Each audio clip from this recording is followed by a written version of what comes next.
Hola, muy buenas a todos los que nos estáis viendo hoy. Si es que hoy hay alguien, espero que sí, porque tenemos a unos invitados muy guays y muy importantes. Somos Bucaneros del Rol y nos acompañan desde el Cornetín de Gondor para hablar de cultos innombrables. Carlos. Hola, ¿qué tal? Soy K, del Cornetín de Gondor. Me escucharéis por mi melodiosa voz, pero mi aspecto horrible. Tenemos a Taco, también. También melodiosa voz, como no. El cantar de ángeles. Y por último, a Pedro Ramos. Hola, ¿qué tal? Bienvenidos. Es un placer estar aquí y gracias a Bucaneros por acogernos. A vosotros por estar, que es lo importante. Gente que hable y nos cuente cosas interesantes. Con esto, bueno, K, ¿de qué nos tienes que hablar? Bueno, estamos hoy aquí en el canal de Bucaneros. Hemos tomado Bucaneros temporalmente, la gente de Gondor, para hablar de, para mí, opinión personal, uno de los mejores juegos de rol ahora mismo del momento, que se llama Cultos Innombrables. Para ello tenemos a Javi de Bucaneros, que nos ha hecho la presentación. Muchas gracias, Javi. Tenemos a mi hombre ala preferido, Taco. ¿Tu hombre qué? Mi hombre ala, tío. Es que he jugado poco al X-Wing vs T-Fighter y se nota. Nada. Algún día te lo explicaré. Y tenemos aquí al líder del culto, a la persona más sabia, ahí el que más puntos de cordura ha perdido, que es Pedro J. Ramos. Un fuerte aplauso, yo por lo menos le aplaudo. ¡Bien! Gracias a vosotros por dejarme venir a hablar de nuevo con vosotros, porque me lo paso genial, así que estoy viendo y además hoy en directo, pues mejor todavía. Pedro ha participado en más podcasts que Taco, que es conmigo. Lo cual es ya decir mucho, porque con Pedro hemos grabado 2 donaciones de TEA. Yo espero que haya un tercero, que seguro que algo habrá de TEA de Leyendo los 5 Anillos o de alguno de los juegazos de No Solo Rol. Hemos hablado también, un día hablamos incluso de todo el catálogo repasamos por encima, todo el catálogo de No Solo Rol, amplio y extenso, que de verdad merece la pena echarle un vistazo. Y ahora, después de mucho tiempo resistiéndome a ello, hemos conseguido hacer un podcast sobre cultos innombrables. ¿Por qué vamos a hacer un podcast sobre cultos innombrables? Por una serie de razones. Primero, Chulo está de moda, ¿vale? Como decía un amigo mío, Chulo parece ser la nueva Disney de los juegos de rol. Bueno, sí, vamos a decirlo así, no pasa nada. Y Cultos Innombrables tiene 2 características que a mí me gustan especialmente. La primera característica es que Cultos Innombrables consigue trasladar los mitos de Chulu a nuestros días de una forma muy orgánica, es decir, funciona muy bien Cultos Innombrables de esta manera. Lo digo porque otros módulos, Chulu Now o sistemas adaptados a un Chulu más moderno, siempre que los he jugado me han dado la sensación de estar encorsetado, de no ser ágiles o no encontrar esa mecánica que en la llamada de Chulo de Chaosin funciona tan bien. Y segundo, el papel que toman los jugadores, es decir, ya no estamos ante héroes como tales, no estamos ante investigadores, llevamos cultistas, que va a ser una parte muy importante del podcast en que vamos a intentar definir qué es un cultista, porque un cultista no es un zumbado que quiere invocar el fin del mundo ni nada de eso. Vale, esta es la presentación del podcast, un poquito larga, pero yo creo que está bien. ¿Qué opináis vosotros? Muy bien. Muy bien. Si Pedro ya ha dicho que muy bien, ya podemos seguir hacia adelante. Antes de nada, tenemos que hacer la misma pregunta que hacemos siempre que hablamos de los juegos de los mitos. ¿Cómo vamos a pronunciar Chulu? Porque yo digo Chulu, otros dicen Cthulhu. Cthulhu. Yo soy del equipo Chulu, como Chulu. tú, Carlos. Pues, Taco, el invitado ha hablado. Es decir, se dice Chulo, ¿no sabes? Nada, le podemos dejar que lo diga como quiera, que nos entendemos todos. Bueno, pues entonces... Tampoco lo llamen mucho a ver si aparece, pero bueno. No creo que le vayamos a invocar por casualidad. Yo por eso lo digo mal. Bueno, a ver, Pedro, antes de nada, vamos a hacer un poquito de historia, vamos a repasar un poco el juego, cómo surge la idea, las mecánicas, etcétera, ¿vale? Vale. El juego de No Solo Roll, el juego de Cultos Innombrables, publicado por No Solo Roll, tiene ya unos cuantos años, ¿no? Y desde mi punto de vista, yo me sorprendió muchísimo. ¿Cómo surge la idea de hacer Cultos Innombrables? Bien, pues aunque Cultos Innombrables se publica en 2014, es decir, ya ha llovido, ha habido una pandemia por en medio, pero vamos, que son 7 años, que parece que fue ayer, pero a la vez, pues para mucha gente, pues igual ni siquiera había empezado a jugar al rol, ¿no? Porque por suerte es una afición que cada vez crece más. Pues a pesar de que el juego es de 2014, la idea germinal estaba ya casi en los inicios de No Solo Roll como editorial, y de hecho Manuel Sueiro, que es el diseñador principal del juego y uno de los coautores del manual básico y de muchos de los suplementos que ha habido luego, tenía esa idea ya en la cabeza, por ejemplo, en los tiempos de Slang, que es un juego ya remoto, pero que fue de las primeras básicos grandes de No Solo Roll, que era un juego de género negro, ambientado en Los Ángeles y tal. Pues ya incluso en aquel momento tuvimos pequeñas conversaciones iniciales sobre Cultos Innombrables.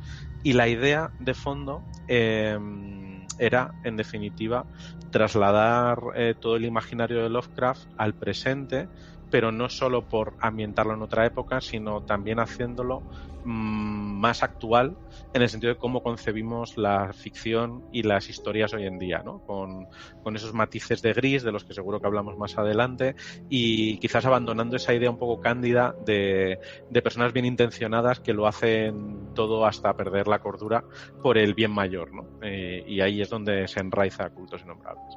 Pero uno de los éxitos de Cultos Innombrables es lo bien que han encajado con la época moderna. Me explico. Creo que el orden inverso, es decir, llevar Cultos Innombrables a un ambiente años 20, es decir, un ambiente que estamos más acostumbrados, no digo que no funcionaría. Digo que parecería como he dicho antes, menos orgánico, menos funcional, no sé si me entiendes. Y en cambio, yo ahora mismo no concibo cultos fuera de lo que es en la época actual, con todas las cosas que están pasando, ¿no? Pues mira, Carlos, estoy completamente de acuerdo contigo, porque además esto es algo que hemos hablado mucho en la editorial, porque en cuanto sale Cultos Innombrables, y por suerte tiene una gran aceptación, pues a veces la gente te escribe y te manda ideas de qué suplementos que podrían hacer o de aventuras que han escrito, y lo más típico era, vamos a hacer esta historia en los años 20. Y decimos, esto no es así.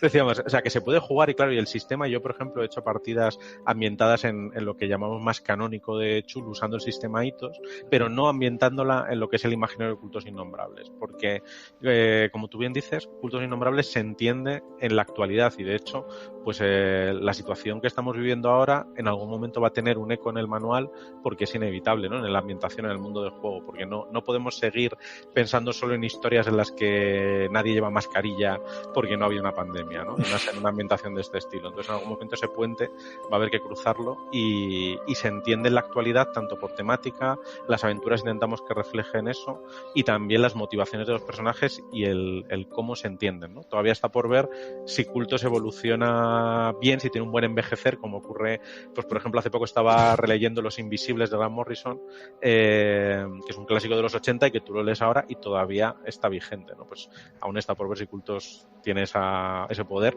pero desde luego ahora se enraiza mucho en el presente. Vale. Por último, otra parte, sobre todo, creo que se ve sobre todo en el tomo del Postnomicon, el imaginario de Cultos Innombrables, como hemos dicho, se ha integrado muy bien con el estado actual, pero incluso se ha adaptado también muy bien. Hablo de la primera aventura, de hecho, de Postnomicon, es decir, con las tecnologías y las cosas que hay aquí, que hay en este momento actual, es decir, redes sociales, informática, o última tecnología. Como has dicho antes, es decir, es que me ha gustado mucho, es decir, lo que está pasando ahora será tendrá un reflejo en Cultos Innombrables, es decir, que nadie lleve mascarillas, es decir, entiendo yo eso, que estéis pergeñando un módulo, un algo para que nos haga ver todo esto. Entonces, mi pregunta es, todas estas cosas, ¿Cómo van a tener un reflejo? ¿Ya lo estáis pensando entonces?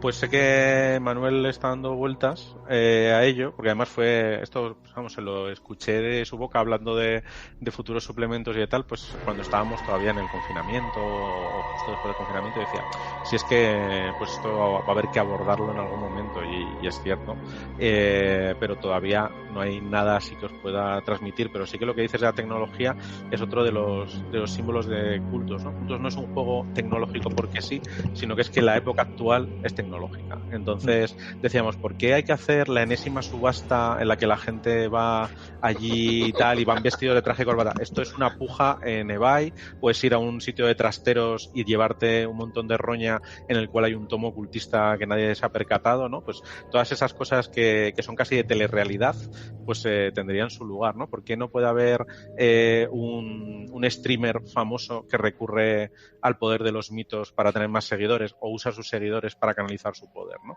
Pues eso es el rollo. Y ya la última pregunta, es decir, me gusta mucho, a ver, que evidentemente creo que es totalmente premeditado, que a diferencia de muchos juegos de marca España, es decir, habéis decidido centrarlo, y mucho justamente en Estados Unidos, donde como decía Goyo Jiménez, donde pasan las cosas, ¿vale? Es decir, sí.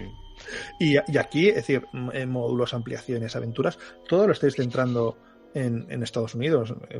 Luego haremos un repaso un poquito de del material publicado, un poquito más en detalle y tal. ¿También es adrede o estáis buscando algún rédito a lo mejor a nivel editorial o es más un rollo cinematográfico? Porque yo veo, con perdón, mucho cine en las aventuras de Cultos. Sí, desde luego hay mucho cine, entre otras por la influencia del propio Manuel, que después de todo es coautor de Fragmentos o de Black Sat, total, juegos que tienen un tono cinematográfico, aunque Black Sat se basa en el cómic. También tiene una fortísima influencia de José Lomo, que es otro autor súper cinematográfico. Y bueno, pues todo lo que dices tiene parte de razón. O sea, desde luego cuando se diseña Cultos se tiene en la cabeza Estados Unidos, pues porque Lovecraft tiene su sede allí y es un poco el eje de todo, ¿no? O sea, es inevitable.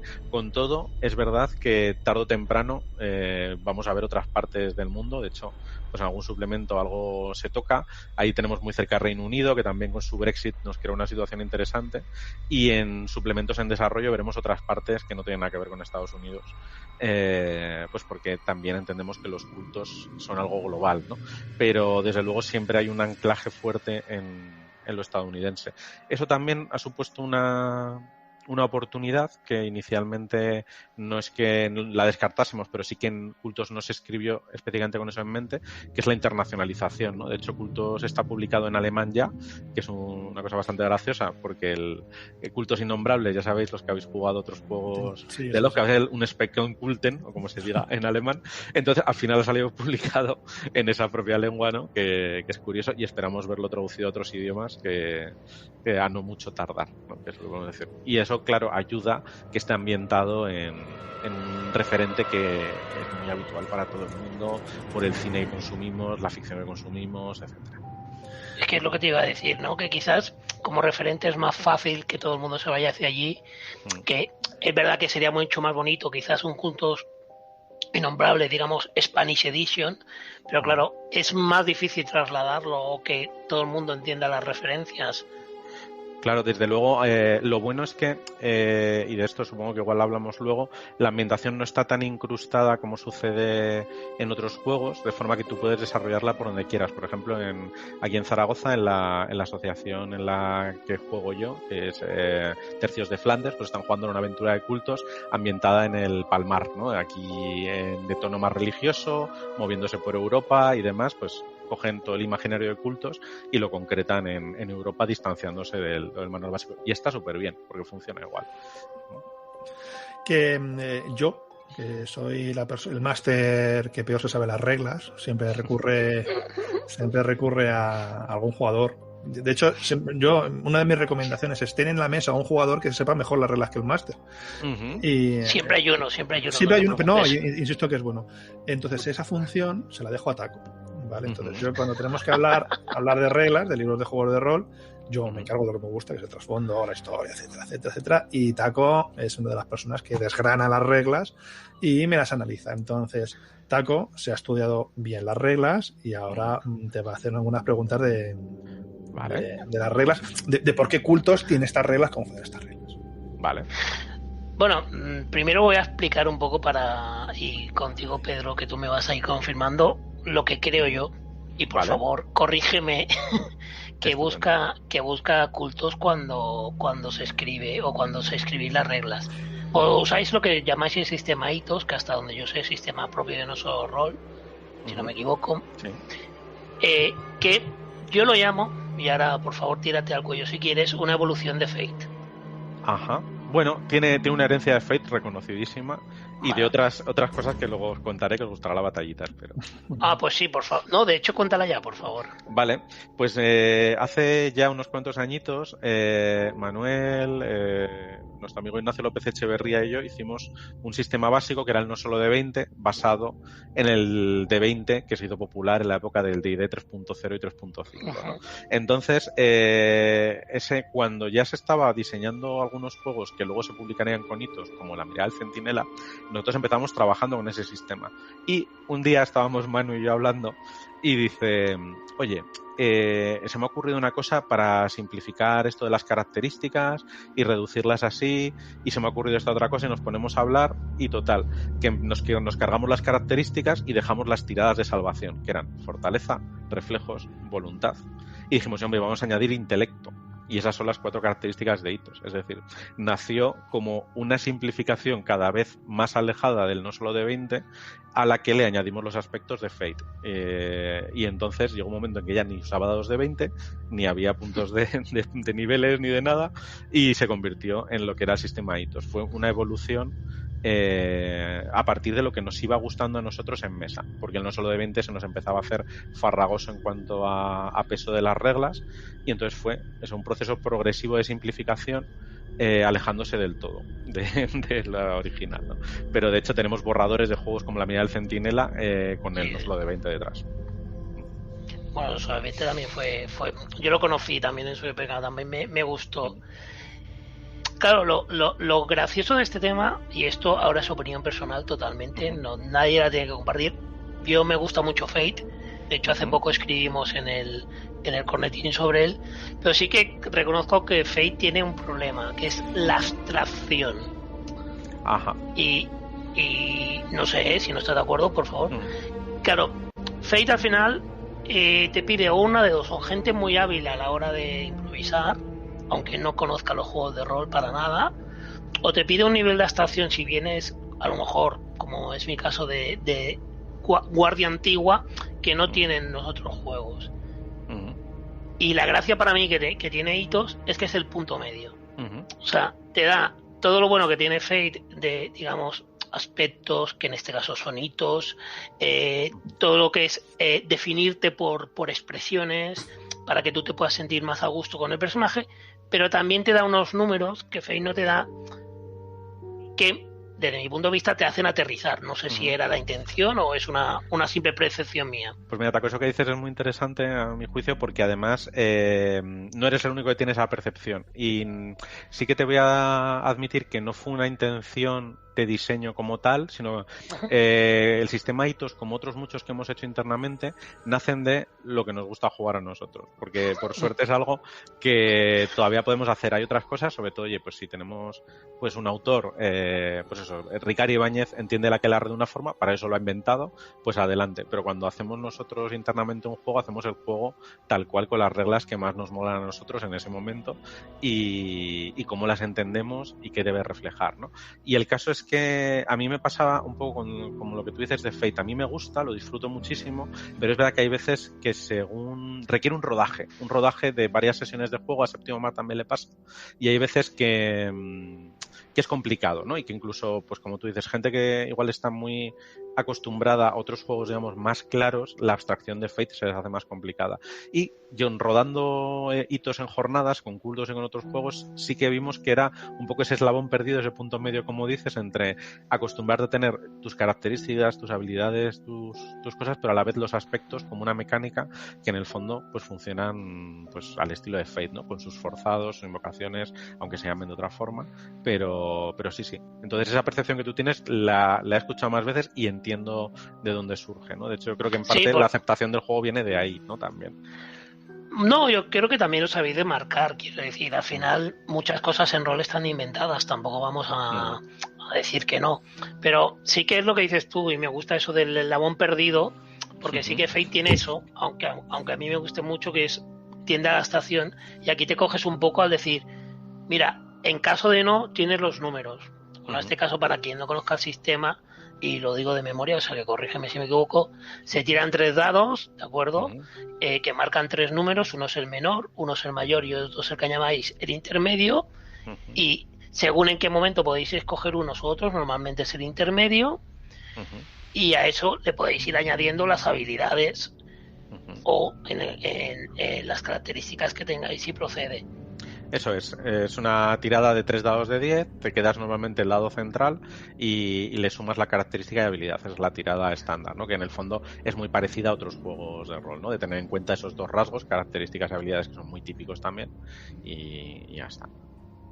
De hecho, una de las cosas que, por ejemplo, yo en mesa, pues en jornadas y demás intento resaltar mucho, es la idea de que las habilidades, como son aspectos, esa herencia de Fate, pues hay veces que tú puedes usar una habilidad distinta. Yo, de hecho, pues muchas veces le digo a los jugadores, no digo tiradme percepción, sino vamos a ver si os dais cuenta de una cosa. Tiradme por voluntad o intelecto más vuestra habilidad apropiada. Porque igual alguien tiene su habilidad de profesiones que es guardia de seguridad, entonces tiene sentido que tenga una percepción buena. Otro tiene ojos en la nuca, otro tiene, pues según lo que sea, ¿no? Y entonces ellos mismos hacen ese ejercicio de elección de qué es lo más apropiado para la circunstancia, ¿no? Y eso es algo que a mí me gusta del juego, porque si lo hubiéramos siempre tan claro, pues igual hubiéramos prescindido hasta de la característica o lo habríamos sumado ya, como ocurre en D&D, por ejemplo, ¿no? En el Refugio del Dragón.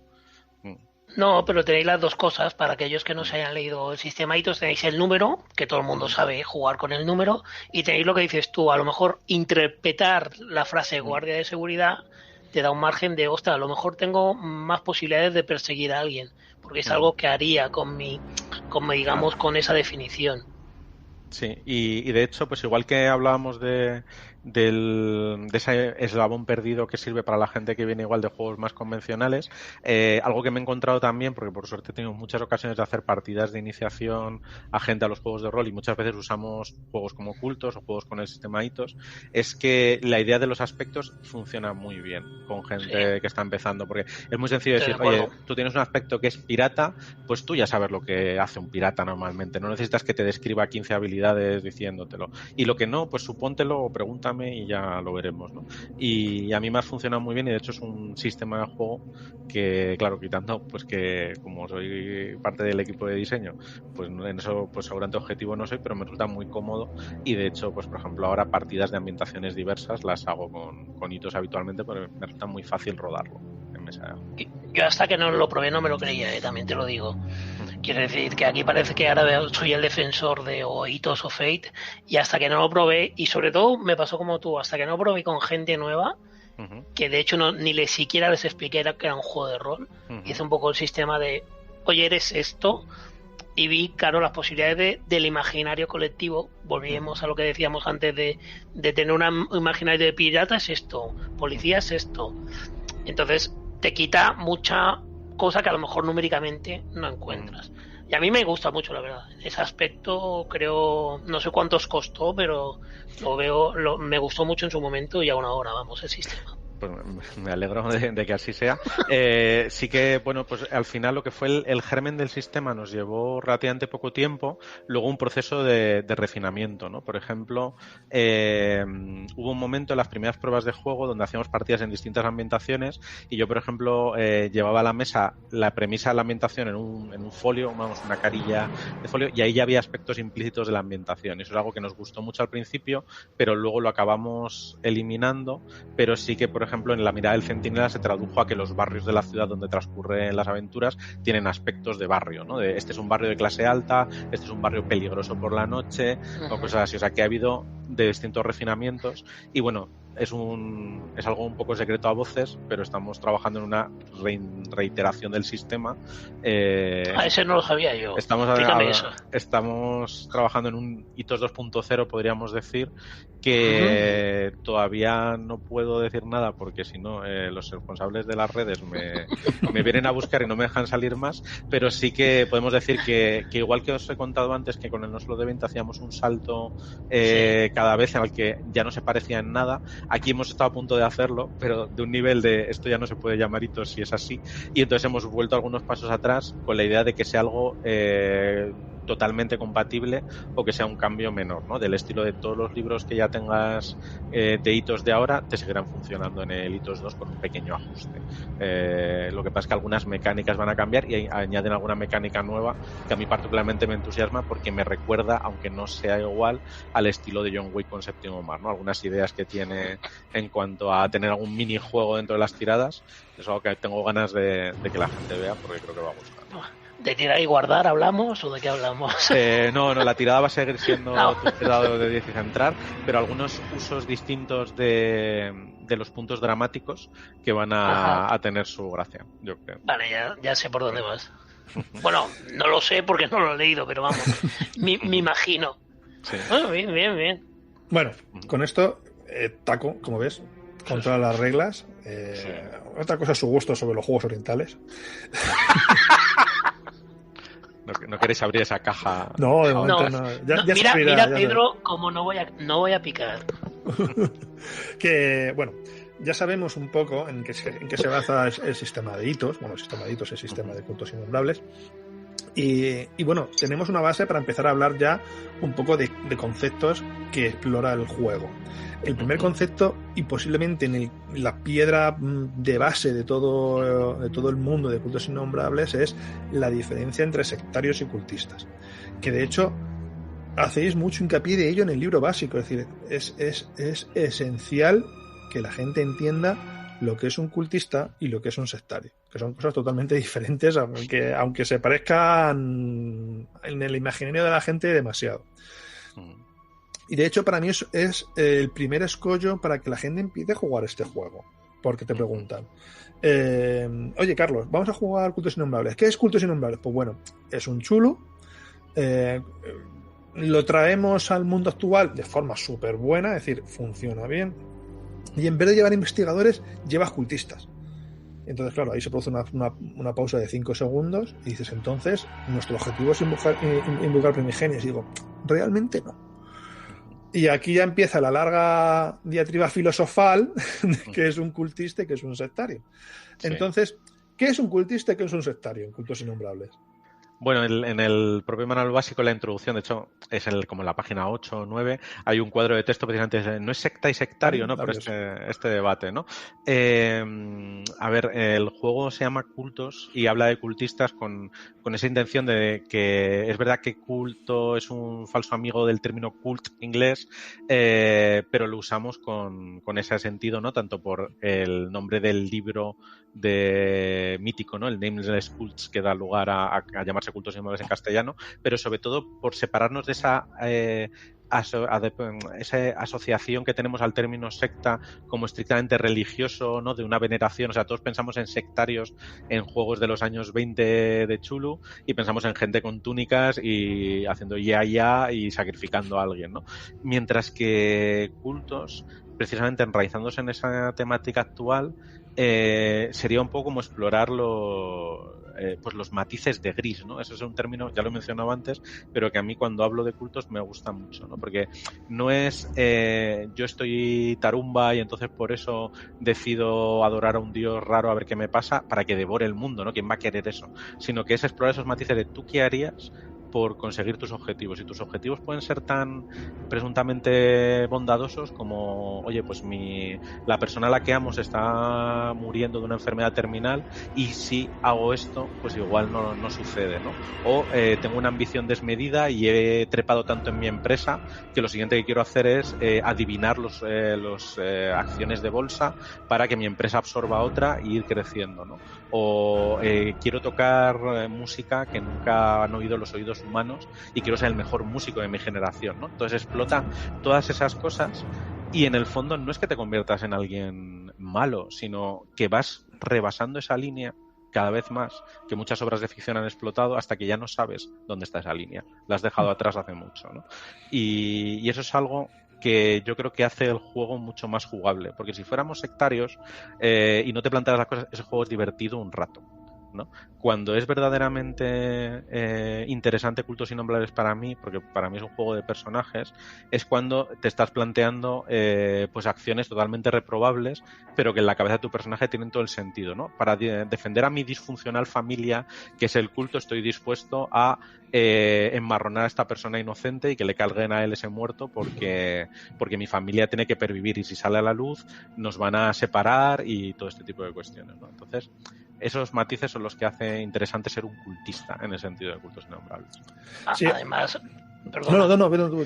Además, yo no soy de los que más ha jugado, pero sí que he notado algunas de las veces que he jugado cómo los jugadores mismos llega un momento que, digamos, tu ética personal te pone el freno de decir, ostras, ¿hasta dónde estoy llegando? Aunque sea un juego.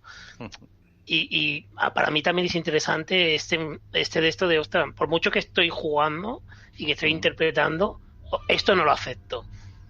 Que también me gusta ese aspecto de que permite culto, de esa reflexión, si me permites un poco pedante, que da.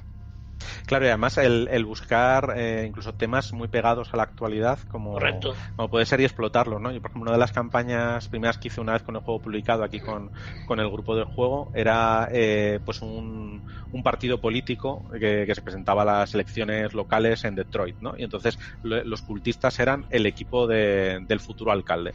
Entonces era hasta qué punto estamos dispuestos a llegar por ganar estas elecciones, ¿no? Porque además las estrellas han dicho que él tiene que ser el candidato que gane las elecciones, ¿no? Entonces recurrimos a adivinación, recurrimos a extorsión y demás, y entonces cuando la cosa se va volviendo más personal te empiezas a plantear por qué lo estás haciendo y a dónde te lleva, ¿no? Entonces, pero por ejemplo, vale, por darte un poco el contrapunto, Pedro, ¿vale? Sí. Eso mismo que tú me acabas de proponer, ¿no? ¿Entiendes? Somos el equipo de campaña de un candidato más o menos reprobable. Se podría, esa premisa de aventura encajaría perfectamente, por ejemplo, con Slan, ¿no? Me explico. Slan es un juego, cuando tengo que explicar Slan siempre digo, es el GTA de los juegos de rol. No, sí. Me explico, es decir, vamos a entender, no es que vayas a robar, pero el GTA... No, pero que me ha gustado la forma de explicarlo. El GTA... Los últimos GTAs, que son los buenos, que te pretenden contar una historia más grande, a partir de contar historias muy pequeñas, es decir, los GTAs cuentan historias súper pequeñas, es decir, que son las misiones, no duran, son cosas como muy tontas, y ves que todas esas historias muy pequeñas te forman una cosa muchísimo más grande de lo que estás viviendo.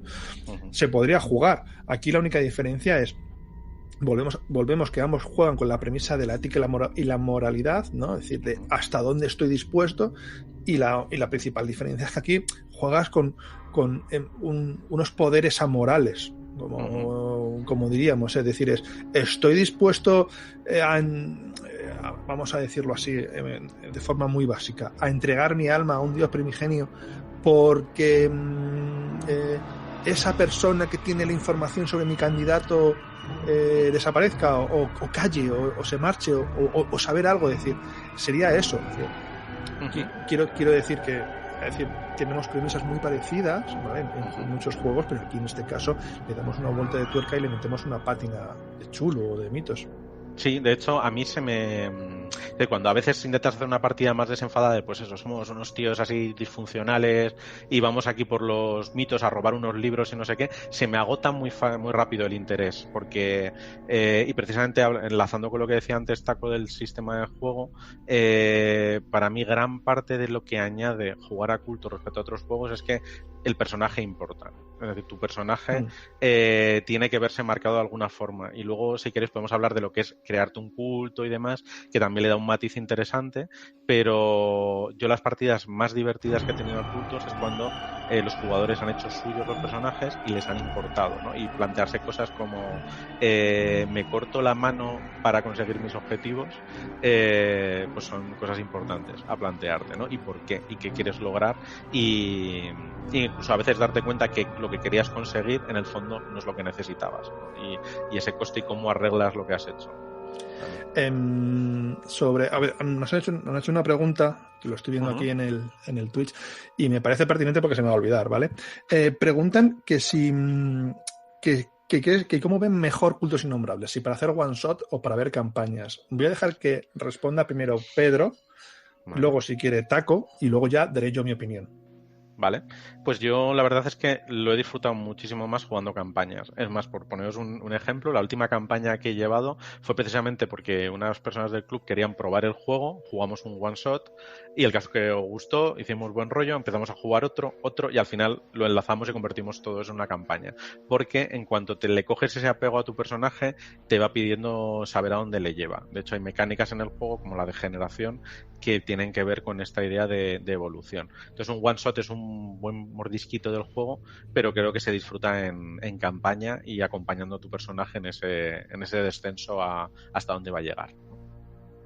Taco, ¿tu opinión? Yo es que no he llegado a hacer campañas largas. Yo he llegado, digamos, a hacer lo que yo no llamo campaña, que es varias sesiones seguidas, pero yo creo que es mejor. Y no es un juego... A ver, es muy válido para one shots, pero lo que dice Pedro, yo lo veo más para campaña. Pasa que, claro, al final no tienes tiempo para todo. Pero yo sí que se nota lo que dices tú, porque al final un one shot, todo el mundo, retomando lo que decíamos antes, va muy a lo loco. Pero en una campaña, aunque sea de 5, 6, 7 sesiones, ya las consecuencias se pueden ir acumulando, sobre todo en un sistema como este, que es muy de consecuencias y de aquello que tú no ves, y esa es otra de las gracias de Cultos, realmente. Sí, tú aquí has echado toda la carne al asador en la primera aventura, pero a ver a dónde te lleva esto, que es la gracia realmente. Lo que pasa es que yo más largo no he jugado, o sea que no... Pero vamos, yo creo que más largo tiene que ser aún mejor, vamos. Yo, ahora me toca a mí, voy a dar mi opinión. A ver, yo como jugador de rol, en general me gustan más las campañas, pero porque me gusta el desarrollo de personajes. Y estamos hablando de un juego que sirve para desarrollar personajes, para lo bien, para lo bueno y sobre todo para lo malo. Es decir, es un juego... a ver, hago un pequeño paréntesis muy rápido. Es decir, creo que generalmente hay juegos que se juegan en modo conservación, ¿vale? Es decir, un D&D buscas que tu personaje no se quede manco, hablando mal y pronto. Y hay juegos en los que creo que se disfruta justo como dice Pedro, cayendo poco a poco hacia los infiernos. ¿Dónde está la siguiente línea que tengo que rebasar? Y creo que es un juego que se presta a ir cayendo, porque en un one shot, es decir, a lo mejor haces una burrada. Por eso. Pero ya está, es una burrada. Pues, y la anécdota va a ser, he hecho una burrada. En una campaña es una gota muy lenta, muy despacio, que va llenando un pozo poco a poco. Y creo que de esto podemos hablar luego cuando veamos un poco las aventuras, en la última aventura que habéis publicado, la de la habitación 311. ¿Vale? Que veremos que ahí, es decir, hay una gota, de hecho, al final solamente hay una gota, pero hay una gota, y esa gota se ha quedado en el vaso. Bueno, respondemos un poco. Campaña one shot. Es un juego que funciona bien en aventuras, pero el sabor es desarrollando un personaje.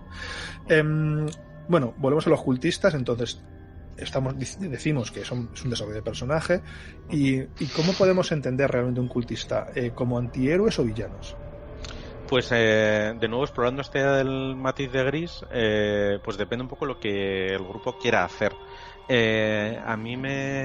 las campañas que he dirigido he tenido de las dos cosas. Es verdad que quizás por esa regresión a que estamos muy acostumbrados a contar historias de buenos, nunca nos hemos visto como los malos absolutos, pero sí que hemos buscado la motivación, ¿no? Pues por ejemplo, una de las campañas que recuerdo sobre un grupo de militares regresados de la guerra de Irak, que se habían traído una caja y que la caja les susurraba cosas y eso era el germen del culto. Sí, la caja les guiaba y les daba algunas capacidades raras. Al final lo que ellos decían es: nosotros somos nuestra propia familia, por decirlo así, ¿no? Y nos vamos a proteger. Nos vamos a proteger incluso del propio ejército que nos mandó allí o de la gente que tenía la caja y la quiere recuperar, ¿no? Y entonces eso no les convertía en villanos, pero tampoco eran héroes, ¿no? Eran pues un poco personas, ¿no? Yo creo que es un poco también cuando hablamos de la actualidad de la ambientación, tiene que ver con eso, ¿no? Que no es un juego tampoco de hacerte el héroe, pero tampoco de ser un villano de opereta de jajajas, ¿no? Sino decir, ¿yo por qué estoy haciendo esto? Y precisamente esa respuesta es la que hace a tu personaje interesante, ¿no? En Cultos Innombrables. Por ejemplo, los personajes pregenerados del manual básico, el culto de Boderser, que al final recoge un montón de personajes distintos, todos tienen una motivación para estar ahí unidos y forman también a su vez una especie de familia disfuncional, ¿no? Y eso les hace interesantes, porque te acabas planteando, pues, ¿por qué estoy haciendo yo estas cosas? ¿O por qué me rodeo de esta gente, ¿no? De alguien buscado por la CIA, un erudito que lee libros antiguos o una mujer amante del arte que es capaz de obligarte a hacer lo que quiere con su voz, ¿no? Entonces, pues ahí está. Mientras que yo busco el libro de los cultos que nos comentaba un poco Pedro, Sí. voy a terminar cediendo un poco la palabra, también ataco. ¿Cómo? Es decir, ya sabemos todo el concepto que tenemos, un antihéroe, lo que es un culto, pero el sistema sí te orienta mucho justamente a rebasar. Es decir, evidentemente al final es decisión personal de los jugadores cuál es la línea donde se quedan. Mejor dicho, la línea que es la siguiente línea que van a rebasar. Pero el sistema, hablando ya de mecánicas, ¿cómo ayuda todo esto? Es decir, ¿cómo se engrasa todo esto para que funcione como una máquina, como la máquina que es? Venga, Taco, cuéntanos. A ver, yo creo que el secreto está en la libertad, y en este caso vuelvo a lo de antes, en la libertad que da las expresiones que vas poniendo en tus personajes. En este caso es la parte, digamos, permítame, más Fate, más que los números. O sea, por ejemplo, tú decías, ¿qué es para mí un policía? Y perdón, y no quiero demonizar a ningún grupo, policía es alguien que guarda el orden o es alguien que reprende a las minorías. O sea, las dos cosas son lo mismo. O por irme a otro ejemplo, por criticar mi profesión, que es un informático. Informático es aquel que hace una página web y es aquel que hackea una gran corporación para robar unos datos. Entonces es lo que volvíamos. Tú tienes el número, pero también tienes una frase que puedes tomar, y vosotros lo decís en el manual, tanto a lo bueno como a lo malo, y es con lo que juega el manual, de tú eres, para lo bueno y para lo malo eres eso. Y también recordemos una cosa, y es, aquí me sale la Venamaster. Los jugadores pueden ser malos, o pueden ser antihéroes, o pueden ser villanos, como plantean algunas veces Cultos Innombrables, pero siempre puede haber un villano peor. Quiero decir, tú decías antes el ejemplo de la política. Sí, tú puedes estar haciendo un poco lo que quieras para que gane tu político, pero también lo pueden estar haciendo los demás. Entonces también ese juego da mucho, y también tú te puedes encontrar con los buenos. Sí, y también sí, tienes razón, y ese tipo de ideas están ahí, del estilo de, pues sí. Imagínate, pues yo con el pacto que he hecho con estas criaturas extrañas, pues al final estoy haciendo pues que el cambio climático se acelere, ¿no? Pero yo a cambio estoy obteniendo riqueza y no sé qué. Pero ¿qué pasa cuando se acelera demasiado, ¿no? Entonces, claro, porque lo que estaba haciendo yo también lo está haciendo este otro culto y este otro culto, y entre todos nos estamos cargando esto, ¿no? Pues es un tema a explorar, ¿no? Hasta qué punto primo mi egoísmo propio sobre el bien común, y cuando dices hasta aquí, ¿no? Es un tema interesante. Claro. De hecho, llega un momento que te puede afectar a ti mismo, que es también lo que llega un momento que el tú meterte tanto en el barro te puede llegar a ensuciar tanto que tú mismo te veas repercutido.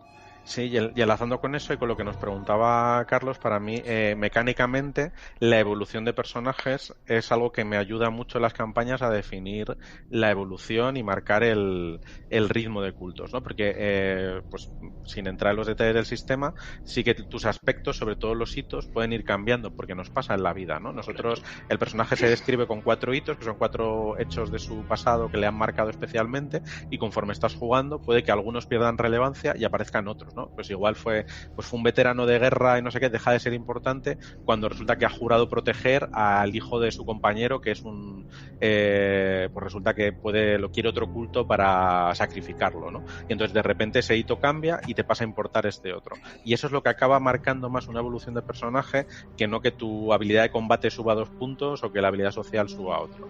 Y hay otro mecanismo en las reglas que es la degeneración, que si queréis entramos a hablar un poco más de ella, que recoge esa parte de descenso a las tinieblas. Bueno, pues ya que has abierto el melón, terminamos hablando de degeneración. Vale, pues la degeneración es una medida de cómo tu personaje se ve impregnado por el trato o el contacto con las cosas sobrenaturales, ¿no? En términos de reglas va hasta 10 puntos y conforme se va incrementando, tu personaje va abandonando la humanidad, ¿no? Puede ser en un sentido mental o físico, pero acaba siendo las dos cosas, ¿no? Puede que a los primeros niveles pues tu personaje tenga la piel un poco más pálida de lo normal. Luego puede que de repente tenga escamas o que acabe siendo alguien con 2 dimensiones en lugar de 3 o que tenga garras, ¿no? Entonces el personaje, el jugador que lleva el personaje va definiendo esa degeneración y no es que vaya recopilando un montón de aspectos raros en la ficha, sino que lleva una evolución lógica, ¿no? Por ejemplo, el personaje que usaba yo en las pruebas de juego, que era un pianista, ¿no? Nuestro culto eran unos músicos, pues tenía una obsesión con ser irrelevante que le va llevando cada vez a convertirse en alguien más oscuro de convertirse en una sombra para acabar siendo algo tipo un Slenderman, ¿no? O sea, algo en 2D que no aparece delante de nadie, que pasa desapercibido y tal, cuando era justo lo que más teme, ¿no? Y es parte de su evolución. Y esa degeneración va marcando lo que en otros juegos es la cordura o la locura, pero a la vez te permite inmunizarte hasta cierto punto contra los horrores de los mitos, ¿no? Te actúa como protección, ¿no? Una vez que tú ya tienes piel escamosa, pues digamos que no te sorprende ver un cadáver, ¿no? Vas como inmunizándote. Ya, pero llega un momento en el que esa degeneración, digamos, que te transforma en un monstruo. Es decir, ya no eres un...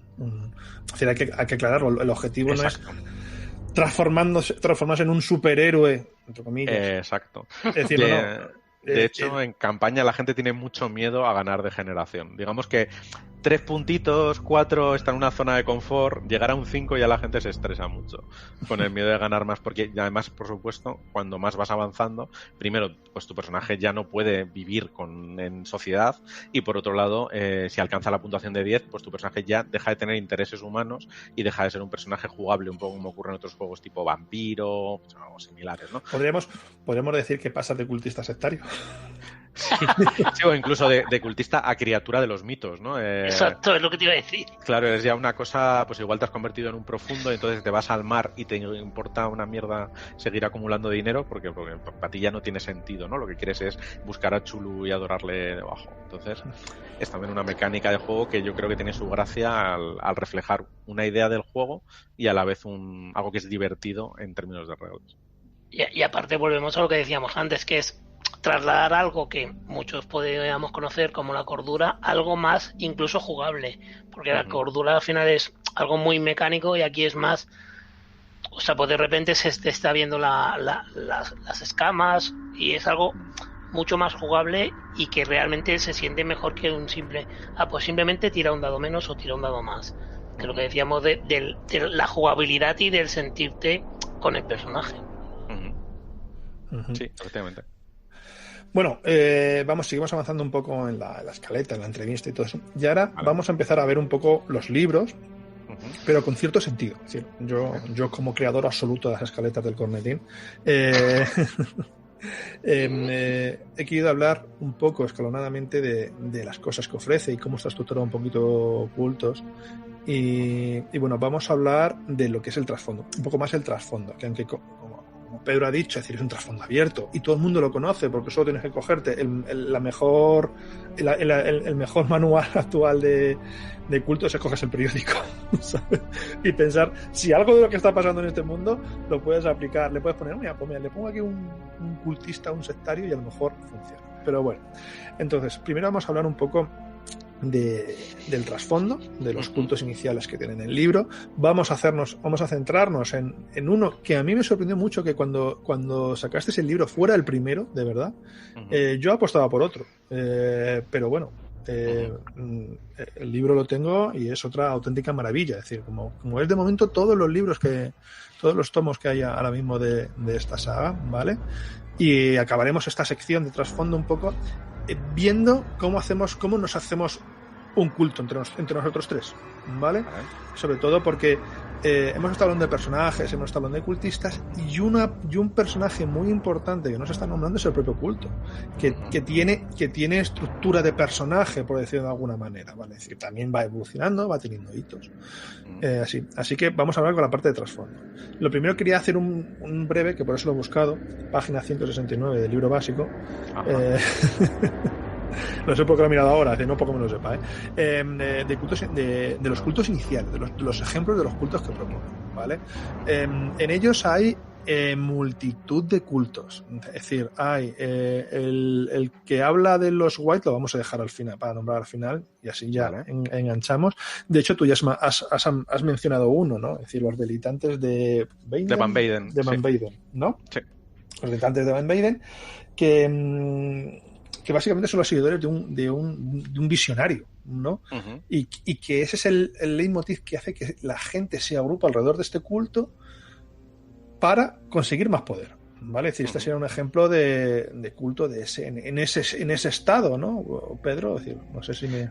Sí, aquí esta parte del libro lo que trata es, como tú bien decías, de explicar cómo crear tus cultos, y esta sección que se llama Algunos cultos nombrables, ¿no? Jugando con el título, la idea no es tanto decir estos son los cultos que hay en la ambientación, sino decirte hay cultos de todo tipo, y aquí tienes algunos ejemplos, ¿no? Es verdad que uno de ellos ha recibido un suplemento propio porque le tenemos un cariño especial que luego hablaremos, pero no son los únicos que hay en la ambientación. De hecho, en los suplementos posteriores no se les ha revisitado demasiado, ¿no? Porque la idea es, esto es para que tú tengas para jugar. Entonces, los diletantes de Van Weyden son seguidores de un visionario, una especie de Leonardo da Vinci, que diseñó un montón de obras, un tríptico que se dice que puede traer el futuro, unas partituras especiales, ¿no? Todo tipo de cachivaches del Renacimiento que quieras tener, pues tienen aquí a sus seguidores que tratan de conseguir los objetos, y que es una premisa súper rolera, ¿no? De tratar de reunirlos para ver qué sucede cuando los consigas y demás. Dime.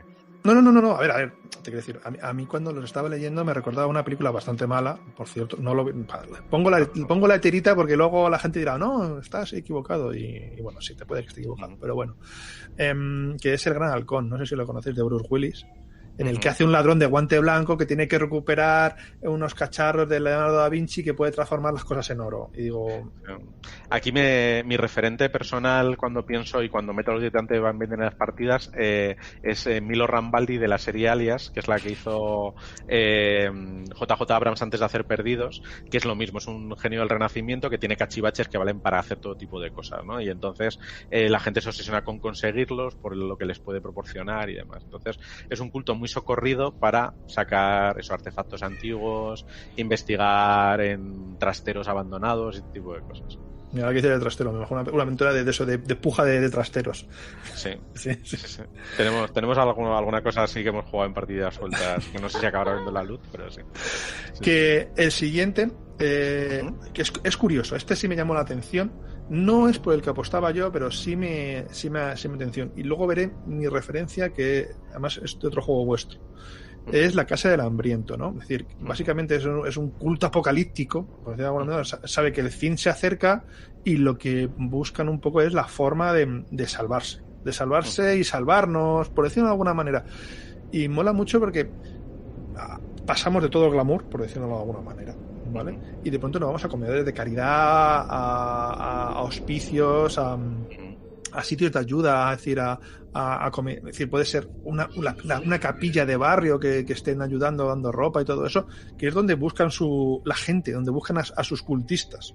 Uh-huh. Y sí me sorprendió gratamente ver justamente cómo pasamos de un rico, por decirlo de alguna manera, filántropo a la gente de la calle, por decirlo de alguna manera.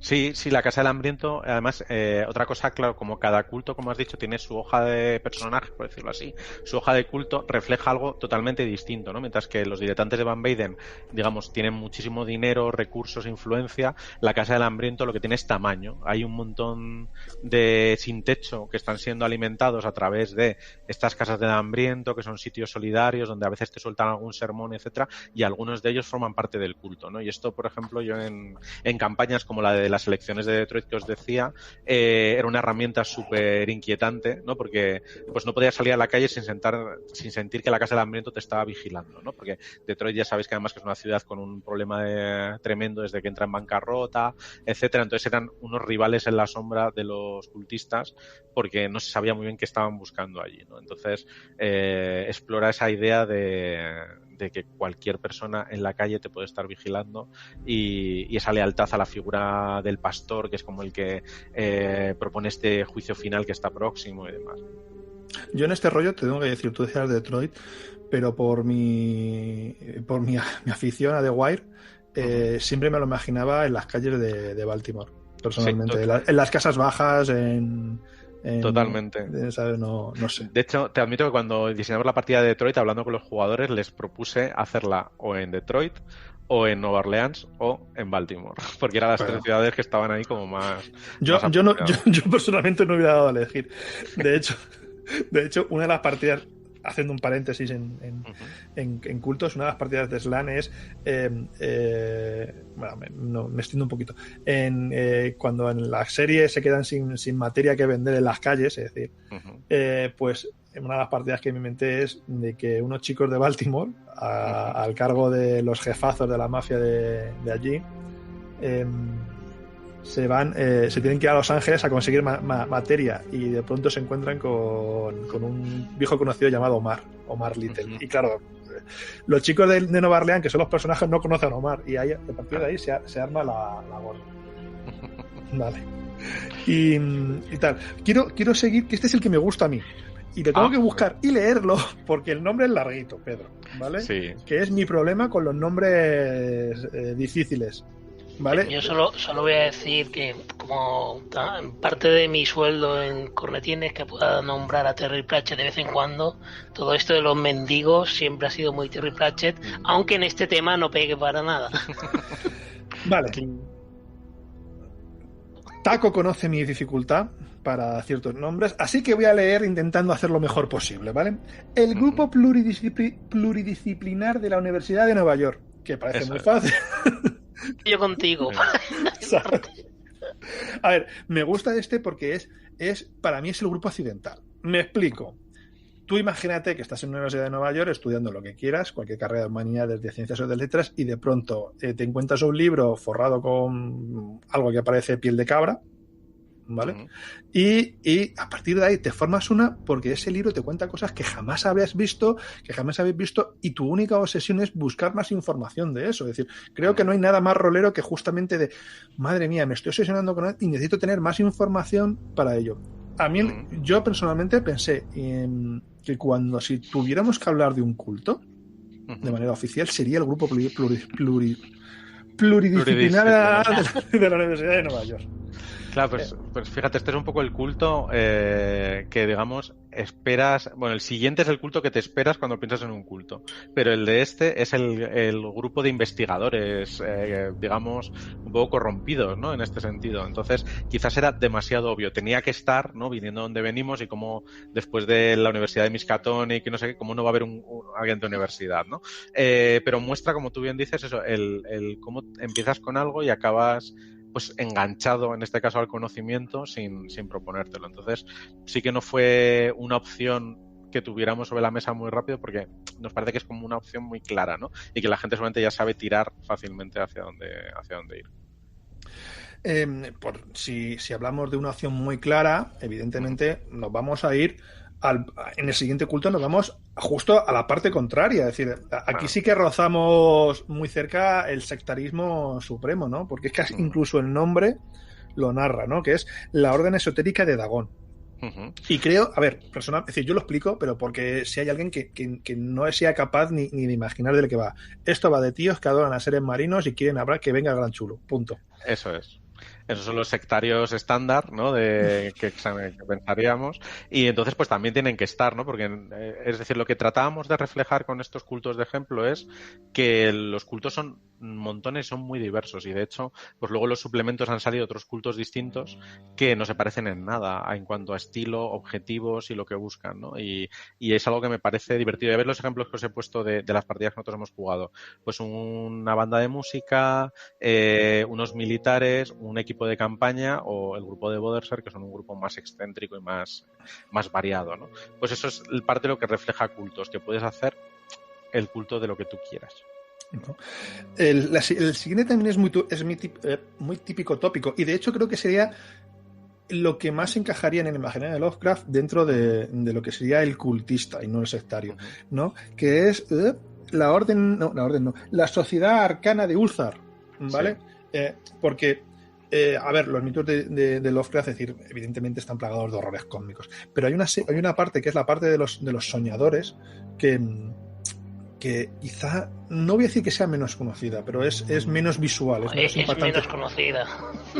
Sí, pero simplemente porque por un tema visual, es decir, porque tú dices gran chulo, punto, sabes que es una especie de calamar gigante y tal, y es fácil de representar, pero ahora pensar en gente que se pone a dormir y viaja a dimensiones parecidas y se dan cuenta es raro. En este caso me gusta, es decir, es un culto, es decir, muy ad hoc de la tradición lovecraftiana y creo que tenía que estar como tenían que estar los dos anteriores, es decir, es el siguiente aspecto que tenemos que tratar dentro de los mitos de Lovecraft.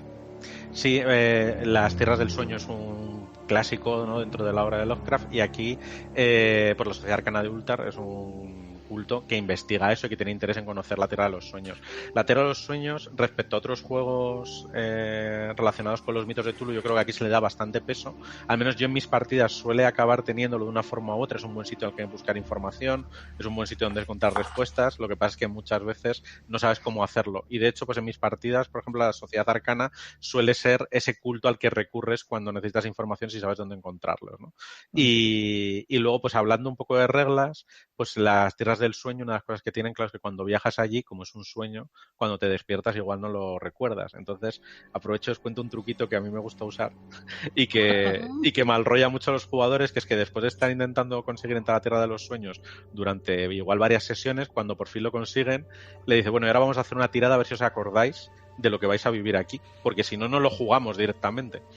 Entonces, y claro, si no pasa nadie la tirada, de repente pues te despiertas y tienes algo en la mano y te has escrito con tu sangre no sé qué y no sabes qué significa, porque no te acuerdas. Entonces, es como muy mal rollante, porque claro, todo el mundo asume, jugaremos eso, luego a ver si me acuerdo, no.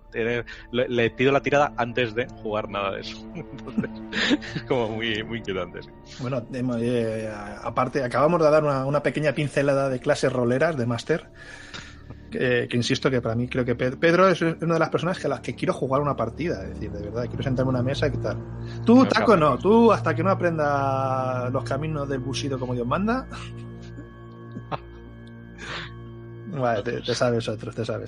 Bueno, seguimos viendo, insisto, estamos repasando muy rápidamente todos los cultos, pero para que veáis que son ejemplos, es decir, ejemplos de cultos muy típicos, es decir, de aventureros, cultos de gente que se encuentra en el que me gusta a mí, el culto de Loma de Dragón, y ese también es muy curioso porque nace de una idea buena, es decir, y es justamente esta idea de cómo se pervierte, ¿no? Que es la sociedad del resurgir, ¿no?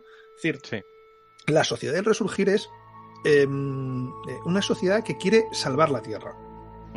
Y el problema está en un poco el leitmotiv de todo el juego.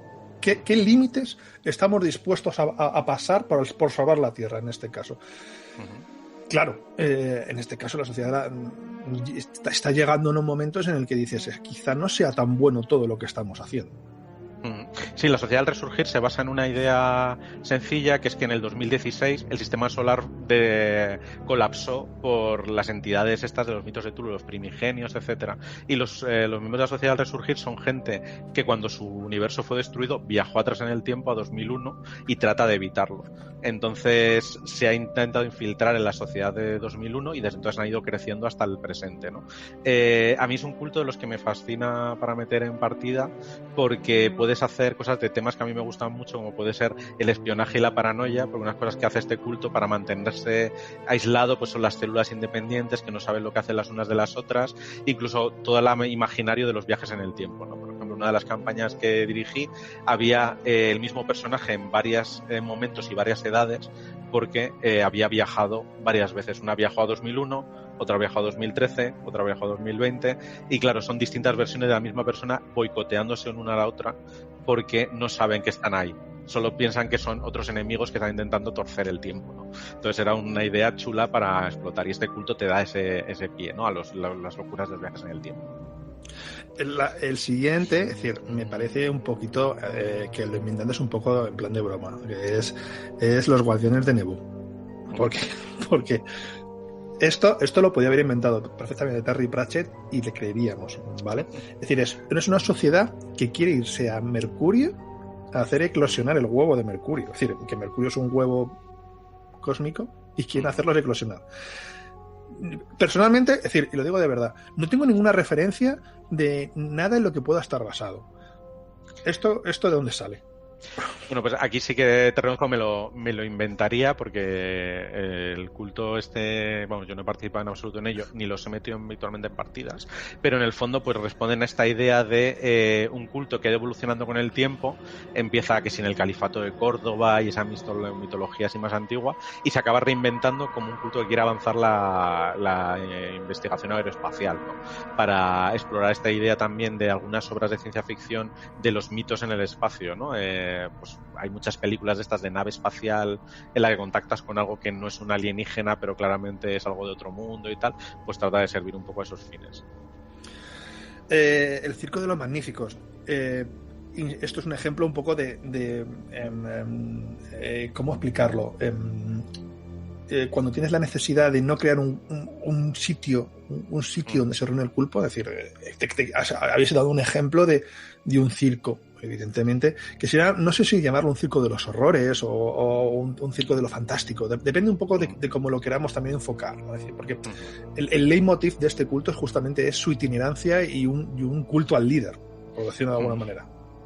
Eso es, este es un culto ideal para que quiera un culto con mucha historia, ¿no? Si antes hemos hablado de cultos modernos, ONGs, no sé qué tal, que hablaremos luego de ello, pues este es un culto que lleva desde principios del siglo XX dando tumbos por ahí, y que es un circo en el fondo, ¿no? Pues en torno a una persona que es Mefisto, que parece que es una persona con conocimientos arcanos avanzados, y entonces es para sacar todo ese imaginario de pues la mujer barbuda, los gemelos pegados, ¿no? Toda esta cosa, y meterlos en el mundo de cultos innombrables, ¿no? Yo la referencia cinematográfica que tengo, o seriéfila en este caso, es Carnivale, la serie del HBO, que resuena mucho cuando pienso en el Ciclo de los Magníficos en juego.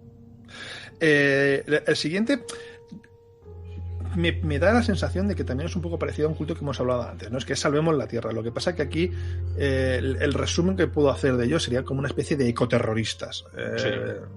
Literalmente, es decir, han rebasado cualquier frontera y me recordaría mucho a un personaje como Poison Ivy, ¿vale? De Batman. Creo que aquí sería justamente el encaje perfecto en este culto. Es decir, estamos hablando de gente que no tendría problemas de lanzar perros de Tíndalos, por decirlo de mundo, o horrendos cazadores. No, es decir, cuando lo lees, es decir, tu pensamiento es a la gente que está deforestando el Amazonas, ¿sabes? Mandarle un montón de perros de Tíndalos a ver qué pasa. Es decir, ya está. Sí, de hecho, pues uno de los ejemplos que pone efectivamente es tiene una cara visible, que es la ONG Salvemos la Tierra, pero es un montón eso de personas preocupadas por cómo el planeta se está yendo a pique y cómo arreglarlo, ¿no? Pues el propio manual sugiere que pues una de las soluciones que están planteando para combatir el cambio climático es invocar al Wendigo, ¿no? Que traiga el frío de nuevo, ¿no? Una nueva glaciación consiga equilibrar la cosa, aunque en el proceso se carga a la humanidad, porque entienden que, bueno, que estamos siendo parte del problema y no de la solución, ¿no? Pues otra cosa a investigar aquí. Vale. El siguiente grupo, insisto, estos son ejemplos, son los segadores rojos, que a mí me gusta mucho porque básicamente es una panda de hooligans Sí. con acceso a ver, explicar en profundidad un culto. Es decir, lo vamos a hacer casi al final cuando recuperemos el culto de fundido en blanco, y aquí estamos dando ejemplos de lo que se puede hacer. Es decir, de responder, ¿qué me puedo hacer yo en cultos innombrables? Esto es lo que te puedes hacer. Es una panda de pandilleros que por suerte o por desgracia han encontrado cosas extrañas en su mundo, ¿no? Sí. Sí, efectivamente, son unos pandilleros adoradores de la violencia, ¿no? Toman contacto con el ídolo rojo y eso les incrementa su agresividad, su tendencia expansionista, a enfrentarse a otros cultos para obtener poder. Y si antes hablamos del Círculo de los Magníficos como un culto muy clásico, pues es un culto muy de los 90 y los 2000, ¿no? O sea, si estáis pensando en cosas como Sons of Anarchy o cosas así, pues ahí Warriors. A mí me recordaba mucho a Warriors. Sí, ¿vale? Y de hecho, decir, un one shot de presentación que hice, entre comillas, son los antagonistas. Es decir, que todo empieza que en la ciudad del culto de los jugadores empiezan a aparecer estrellas pintadas, que los noticiarios se dan eco, oh Dios mío, pintadas. Y cuando lo ven los jugadores se dan cuenta de que eso es una forma de intercambio de información entre los cultistas de los segadores rojos. Y tienen que descubrir el culto, es decir, una parte de presentación al fin y al cabo. Así que es un culto para eso, es decir, otra faceta de otro culto, ¿vale? El grupo de análisis de metafísica del caos. Aquí os quedasteis a gustos, ¿no? Porque... Bueno, varios de los autores, Ricardo Dorda, el propio Manuel, tienen historia en la Universidad Española y entonces el ámbito académico lo reflejan muy bien. No.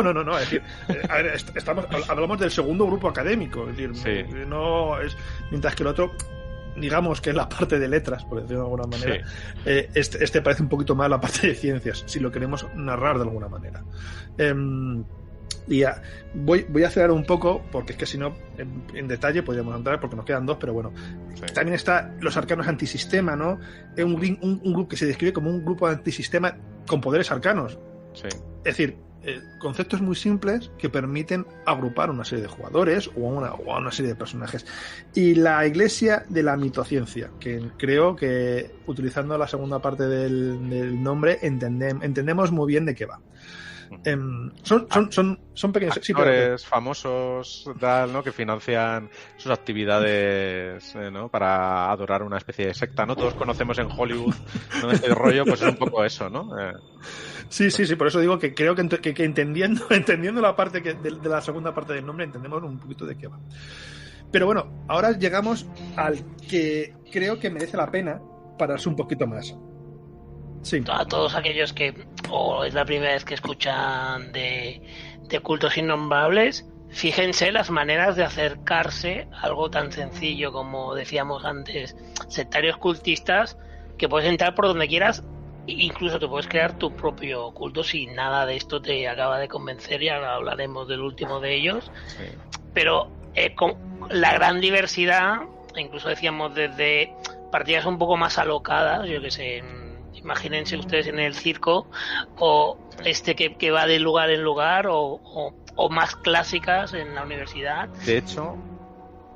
De hecho, personalmente para mí el consejo sería es que siempre que podáis, sobre todo si vais a una campaña, haceros vuestro propio culto y que estos sean otros cultos con los que relacionarse, y cread más, enterrad a la gente en cultos. Yo una cosa que me gusta particularmente de las campañas que hago, en las que a veces repiten jugadores pero no siempre, es que el culto de los jugadores en una campaña es un culto de PNJs en otra, y a veces pues hay contacto entre ellos o se boicotean unos a otros, ¿no? Esa aventura que nos salió mal, pues ahora retomo esa idea y los jugadores de esta otra campaña campaña son los que lo hacen, ¿no? Y eso idea a mí la empecé a aplicar porque las pruebas del juego, ya he mencionado antes el culto de Boderser, que es el culto de ejemplo con personajes pregenerados que te guía un poco en el juego cómo hacerlo.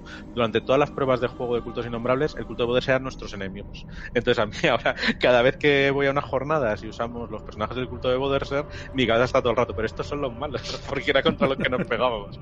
Entonces me gusta esa idea, ¿no? De reaprovechar cultos de otras partidas.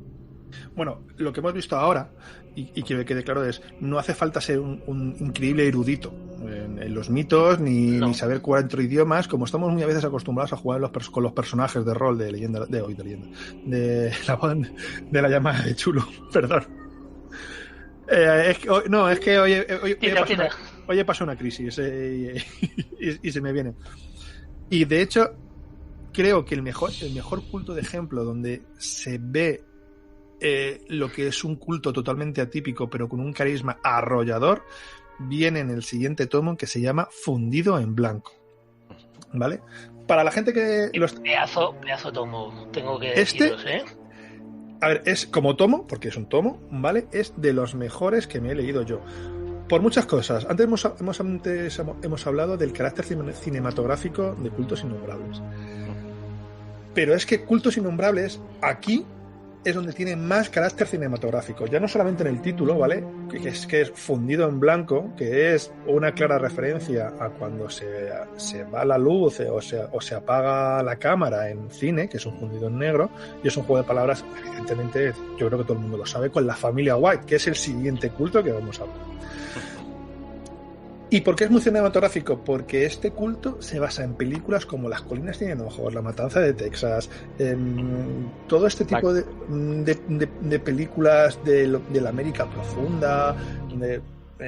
Pedro nos lo va a explicar ahora, pero tiene una fuerza de que todo está muy cohesionado.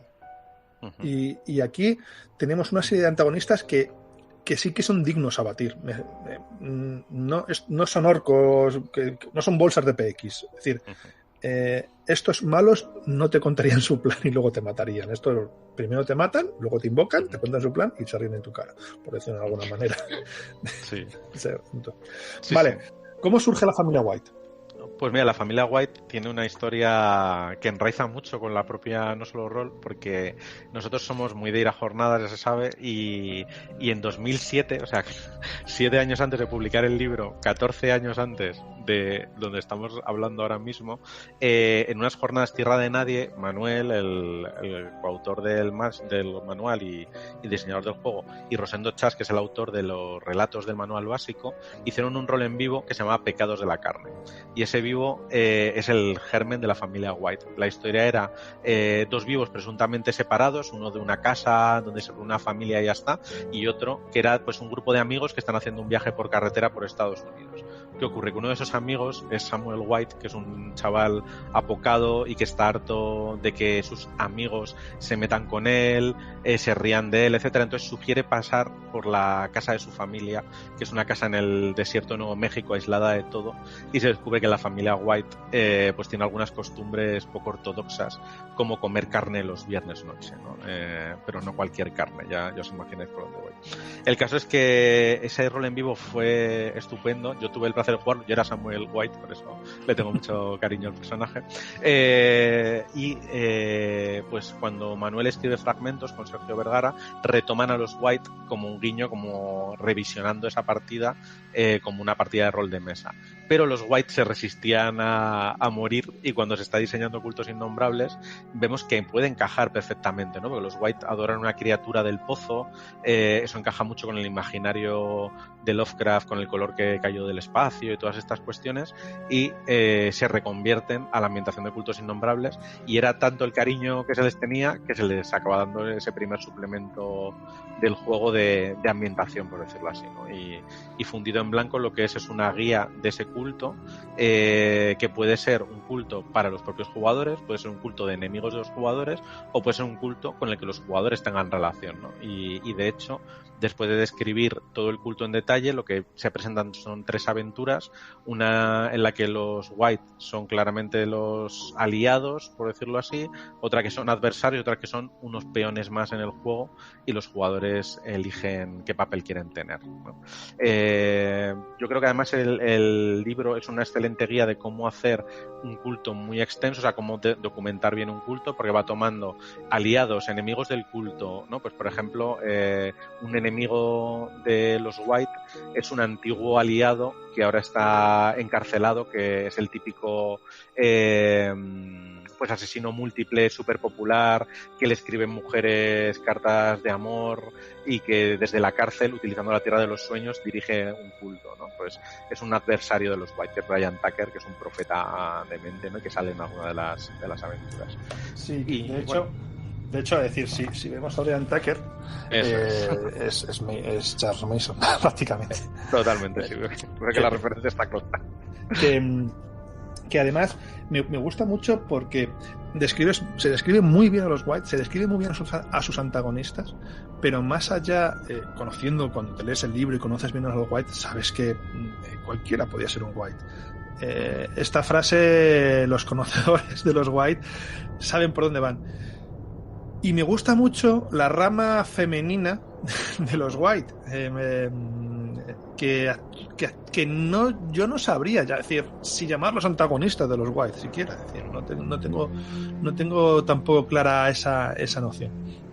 Sí, eso muestra cómo a partir de una premisa de culto más o menos sencilla, que es paletos endogámicos de Nuevo México, dándole un poco de vueltas a ese concepto, pueden salir cosas muy interesantes. Yo coincido contigo en que la rama femenina, por decirlo así, de los White es algo súper chulo a explorar, y algunos de los adversarios, por ejemplo, Brian Tucker es un personajazo para usar en otras partidas que no tienen por qué ser con los White, puede ser pues las partidas de tu culto o algo así, y es algo que me gusta que los suplementos de cultos intentan hacer, ¿no?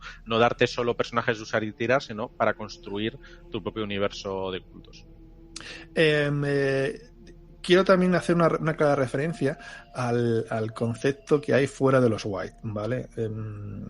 Sin revelar nada, que creo que no estropee la aventura. Tú me dices, Carlos, para, yo paro, ¿vale? Vale. Los White tienen la intención de extender su semilla, por eso me entiendo. Y para eso hacen cualquier tipo de barbaridad. Es decir, estamos entrando en zona de más 18 con criterio, con mucho criterio. Y entonces eso ha ido generando una serie de PNJs o de Whites, ¿no? Que son muy, muy interesantes. Me viene a la mente ahora mismo el Gran Chef, ¿no? Uh-huh. Que cansado de hacer obras maestras con langostas y con la mejor carne de ternera, un día se dedica a probar otra materia prima. Uh-huh. La materia prima que se come en casa de los White todos los viernes. Uh-huh. Y me parece muy original. Y también me parece muy original justamente la chica que siempre está dando a luz. No sé si me entiendes. La de la universidad, sí. Jolene que me parece un personaje trágico. Es decir, día a día es un personaje trágico y no puede y lo peor es que no puede evitarlo. Es decir, sí sería un gancho de aventura perfectamente de intentar quitarle esta maldición que sabe a la que está abocada. De hecho, pues hay una de las aventuras digitales que el año pasado, durante el confinamiento, se pusieron a la venta, que tiene de trasfondo a Jolene y su historia. Entonces, para que veas que efectivamente se da pie a estas premisas, ¿no? Se llama Recursos Desesperados esa aventura. A ver, la voy a buscar porque no la tengo yo localizada, Pedro, de verdad. Pues es de esa época está en digital solo. Fue esta y otra que se llama Una pérdida de tiempo, las dos incluidas. Recursos Desesperados de José Lomo, que es uno de los coautores de Fundido en Blanco, y Una pérdida de tiempo es de Manuel y de José Lomo, que también es muy recomendable si os mola. Tampoco las tengo y ahora las miraré también. Estoy viendo vuestra página, ¿vale? Esto es en riguroso directo. Y ahora mismo la primera aventura no la veo, es decir, la que me acabas de comentar no la veo colgada. Salieron ligadas al pack de aventuras digitales una ventanilla de conseguirlas, que vale, pues más adelante reabriremos, ¿o no? Pues entonces tendré que estar atento. Porque es que de verdad, es decir, me gusta, ese personaje sí me motiva a trabajar alrededor de él, es decir, desde no sé, desde la pena o desde lo que no es la pena, es decir, me parece que es un personaje interesante. Con lo cual, vemos cómo un culto es mucho más que gente, con los White me refiero, es mucho más que gente jugando con poderes que no pueden controlar. Es decir, en este caso simplemente es una familia, literalmente. Es decir, es una familia unida a la mesa los viernes, por resumirlo de alguna manera. Efectivamente. Vale. Bueno, pues ha tocado el momento de que antes de seguir avanzando nos hagamos nuestro propio culto, ¿vale? Es decir, y nadie mejor que creo que Pedro, ¿vale? Para guiarnos cómo haríamos nuestro propio culto. Es decir, esto quiero que vea la gente que es un ejercicio que creo que se debe de hacer con todos los jugadores antes de hacerse los personajes. Es decir, ¿qué somos? ¿Qué somos como culto? Sí, yo también creo que lo mejor es empezar por ahí, porque es muy típico de otros juegos de rol. Pues yo quiero llevar pues a un periodista, yo no sé qué. A mí, yo cuando más he disfrutado de culto es cuando hay algo que los ata y es ese culto y lo definimos primero. Entonces, lo primero es tener la conversación de qué tipo de culto queremos ser, ¿no? ¿Vamos a ser ese culto que lleva un montón de años, que tiene muchos miembros y nosotros somos un eslabón más? ¿O es algo más moderno como, mira, mencionado periodistas? Pues somos un grupo de investigación de estos que va a cámara en mano y que se ha encontrado con cosas raras y entonces nos hemos mantenido unidos hasta saber qué narices es esto. O mira, somos una colonia Amish, ¿no? Venga, a ver. Callejeros viajeros cultistas, ¿eh? No, es decir, yo mira... Te lo compro, ¿eh? Yo, actuando un poco en lo que somos todos esto y donde estamos grabando, podríamos ser, por ejemplo, nosotros tres, podríamos formar un culto, ¿no? De un canal de YouTube o de Twitch que se dedica justamente a hacer reportajes o a viajar al sitio, ¿no? Filmando y promocionando cosas raras, y tiene su canal. Eso puede ser el origen del culto. ¿Somos grandes o somos pequeños? Claro, efectivamente, entre pequeñitos, ¿no? Poca gente. Vale, y ahora nos toca, ¿vale? Ir dividiendo los papeles dentro del culto. Que no es que seamos el sumo sacerdote. Yo, por ejemplo, soy el cámara. Es decir, K va a llevar como siempre uso un Parkinson por una cosa personal de los juegos de Chulo, Arthur Parkinson, ¿vale? Que de ascendencia inglesa, estudió en la Universidad de Londres de audiovisuales y es un buen cámara aguerrido, es decir, tiene capacidad para grabar con Fran de la Jungla, ¿vale? Taco, dentro de nuestro culto, te pega el micrófono y te persigue más allá de las casas para enterarse de las noticias, por supuesto. Un poco con salsa roseo para que nos entendamos. ¿Y Pedro?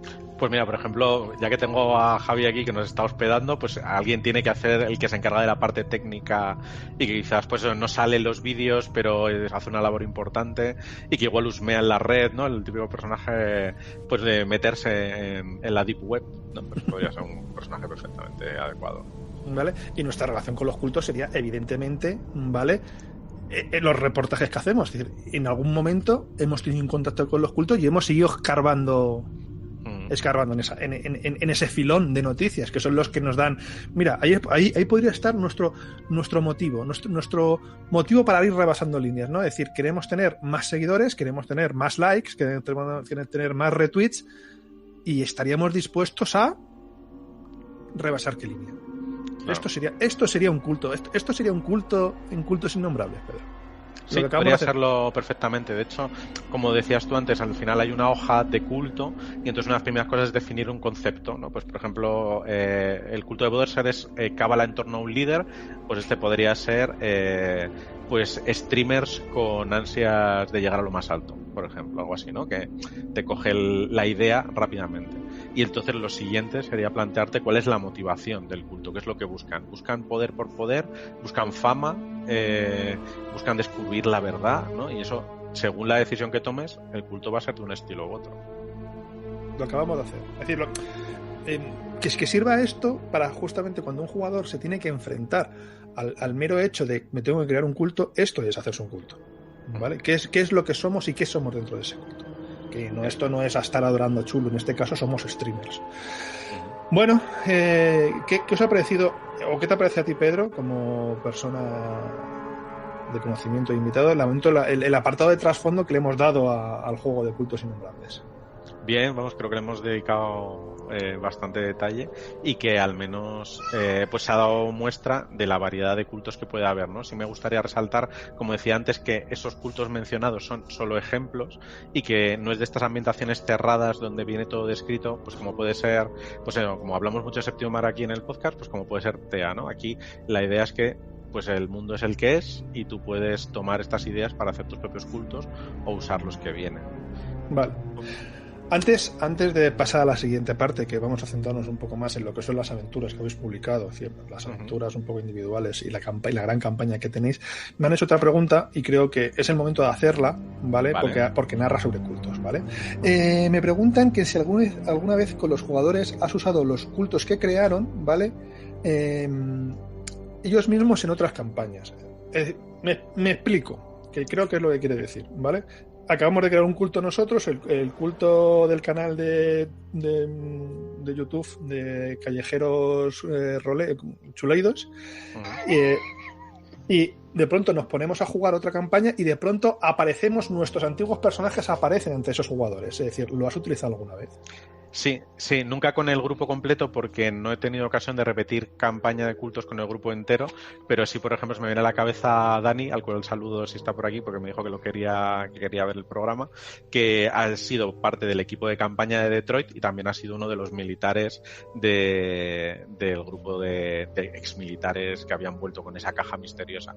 Entonces, algo que hago mucho, que buscas unos mercenarios que sepan de este mundillo, pero no sé qué, pues el culto de militares está ahí. Que vas a Detroit, te vas a cruzar con el culto de los políticos y tal. Entonces, de hecho, pues cuando ya ha jugado gente partidas conmigo, de repente hoy nos vamos a Detroit, ya dices, va a haber algo de esto aquí, ¿no? Entonces mola porque te va dando ese imaginario colectivo, pues igual que sucede a los jugadores de Vampiro, y dice, vamos a Nueva York, pues ya sabemos que gobierna no sé quién y que va a haber esta política, ¿no? Pues me gusta, de hecho, pues también rescato de creaciones de otros compañeros, por ejemplo, las pruebas de juego, Manuel introdujo a la Fundación Fawcett, que no aparece mencionada en el manual básico ni en ningún suplemento por ahora, pero espero que salga en algún momento porque es de mis facciones favoritas, que es una especie de fundación filantrópica relacionada con los diletantes de Van Weyden y que tiene un personajazo que es Amanda Fawcett, que es una chica que parece como súper joven, pero a la vez es muy inquietante porque nadie sabe muy bien qué edad tiene, dirige la fundación, pero parece eso, una adolescente y poco más, y entonces en todas las campañas que he ido haciendo cuando han pasado por Nueva York o tal, la Fundación Fawcett sale entre medias. Y en algunas campañas tiene más peso, en otras es solo un guiño, y a mí me gusta porque va creando esa sensación de universo compartido, aunque solo esté en mi cabeza. Bueno, damos paso a la siguiente parte, que ya estamos esperando el final, ¿no? Que serían las aventuras en sí. Esta división la he hecho porque, a ver, son libros evidentemente que narran cultos, pero no se meten tanto en detalle como todo lo anterior que hemos visto, ¿vale? Lo he ido poniendo, creo que un poco en orden de edición, pero yo me puedo haber equivocado, ¿vale? Vamos a empezar primero con el Postnomicon. Vale. Una portada excelente, ¿vale? Es decir, de verdad, ya se lo comenté antes se lo comenté a Pedro un poco fuera de micro, que yo si vosotros sacáis un libro de arte de cultos innombrables, yo soy de los primeros que lo compro, porque me gusta. Y me gusta mucho este libro porque creo que es la piedra en la que se puede empezar a basar un culto. Me explico. Todos los juegos necesitan cierto rodaje y cierta asignación de reglas, aunque como hemos hablado antes está basado en hitos y tal, y todo el mundo los conoce, entendamos bien esta frase, pero siempre nos cuesta un poco saber a lo que nos estamos enfrentando y a qué estamos jugando. Las aventuras aquí no tienen ninguna continuidad inicialmente, pero creo que sirven para unificar un culto, ¿no? Sí, la idea de este suplemento era, siguiendo un poco antes que has mencionado Slang, en donde había un suplemento de 6 balas, donde eran 6 obras de 6 autores distintos, pues no me consigue esa idea, ¿no? Y entonces aquí tuvimos la suerte de contar con Ricard Ibáñez, que lo hemos mencionado, con Ismael Díaz Sacaluga, Antonio Ortiz, Iñaki Raya y Juan Sixto, y cada uno da su visión del juego, ¿no? Entonces son aventuras totalmente independientes y que exploran el juego de muy diversas formas, ¿no? La aventura de Ricard pues parte de un hecho real, que es algo que a él le gusta mucho, ¿no? Un hecho curioso, y lo reinventa adaptado al juego. La de Sacaluga es una aventura que es una semilla de campaña en sí misma. Yo la he usado un par de veces mezclándola, pero puedes coger esa idea y hacerte una campaña solo con ello y que esta aventura sea el final de la campaña. Y las otras aventuras explorarán algunas otras cosas distintas, ¿no? Primavera Rota de Iñaki es una aventura como mucho más de acción y con guiños cinematográficos por un tubo. La de Antonio Ortiz pues tiene mucho que ver con el mundo del crimen, ¿no? De los bajos fondos, que es un tema en el que él se mueve muy bien. Y la de Juan Sixto, Ritual bajo demanda, se llama. No me resisto a comentar la premisa porque me mola un montón, que una firma de abogados que parece que conoce el mundo de los mitos capta a los jugadores para que vayan a ver a un muchacho, un psicópata que está ingresado en prisión en espera de juicios, y él les pide que completen un ritual que él ha dejado inacabado. Entonces es una premisa que me parece como muy chula y muy encaja muy en cultos, ¿no? Tienes que terminar de hacer este ritual para mí. De hecho, me habré dicho que estaba basado en una premisa original. De la aventura que más me gusta es la de Ricardo Ibáñez. No, eso no quiere decir que el resto sean malas, simplemente que, o sea, si tengo que escoger una. Posiblemente también sea porque creo que la he puesto como aventura de presentación. Creo que la mayoría de las veces que la he jugado con alguien me dice, necesito una aventura de presentación, y posiblemente esto sea esta aventura, aunque creo que luego hablaremos, porque creo que hay otra que la acaba de desbancar. ¿Sabes? Vale. Porque creo que reúne todos los factores que necesita una aventura iniciática. Es presentarte el concepto del juego, ¿vale? Con presentarte los antagonistas del juego y explorar bien todas las mecánicas. No hace falta que sean grandes epopeyas. A veces cosas muy pequeñas funcionaban bien. Quitando la ironía que hemos tenido antes, Taku y yo, con Leyenda de los Cinco Anillos, un ejemplo de esas cosas y que funciona muy bien es el campeonato Topacio. El campeonato Topacio es básicamente aprende a jugar a la leyenda. Y en este caso yo creo que la aventura de Ricard Ibáñez funciona muy bien a ese nivel. Aparte de que esté basada en hechos reales, que no lo sabía. Sí, entre estas anécdotas de periódicos de conspiranoia y tal, creo que no sé si lo comenta en la propia aventura, pero sí, a Ricard le gusta mucho coger historias reales y reinterpretarlas, o a veces algo que parece sobrenatural, esto es muy de aquelarre y que luego no lo es. Sí. Pues, sí. Lo que pasa es que hay una cosa, Pedro, que me llama la atención, y es, aquí pone un 1. Me explico. Es decir, en el lomo vemos volumen 1.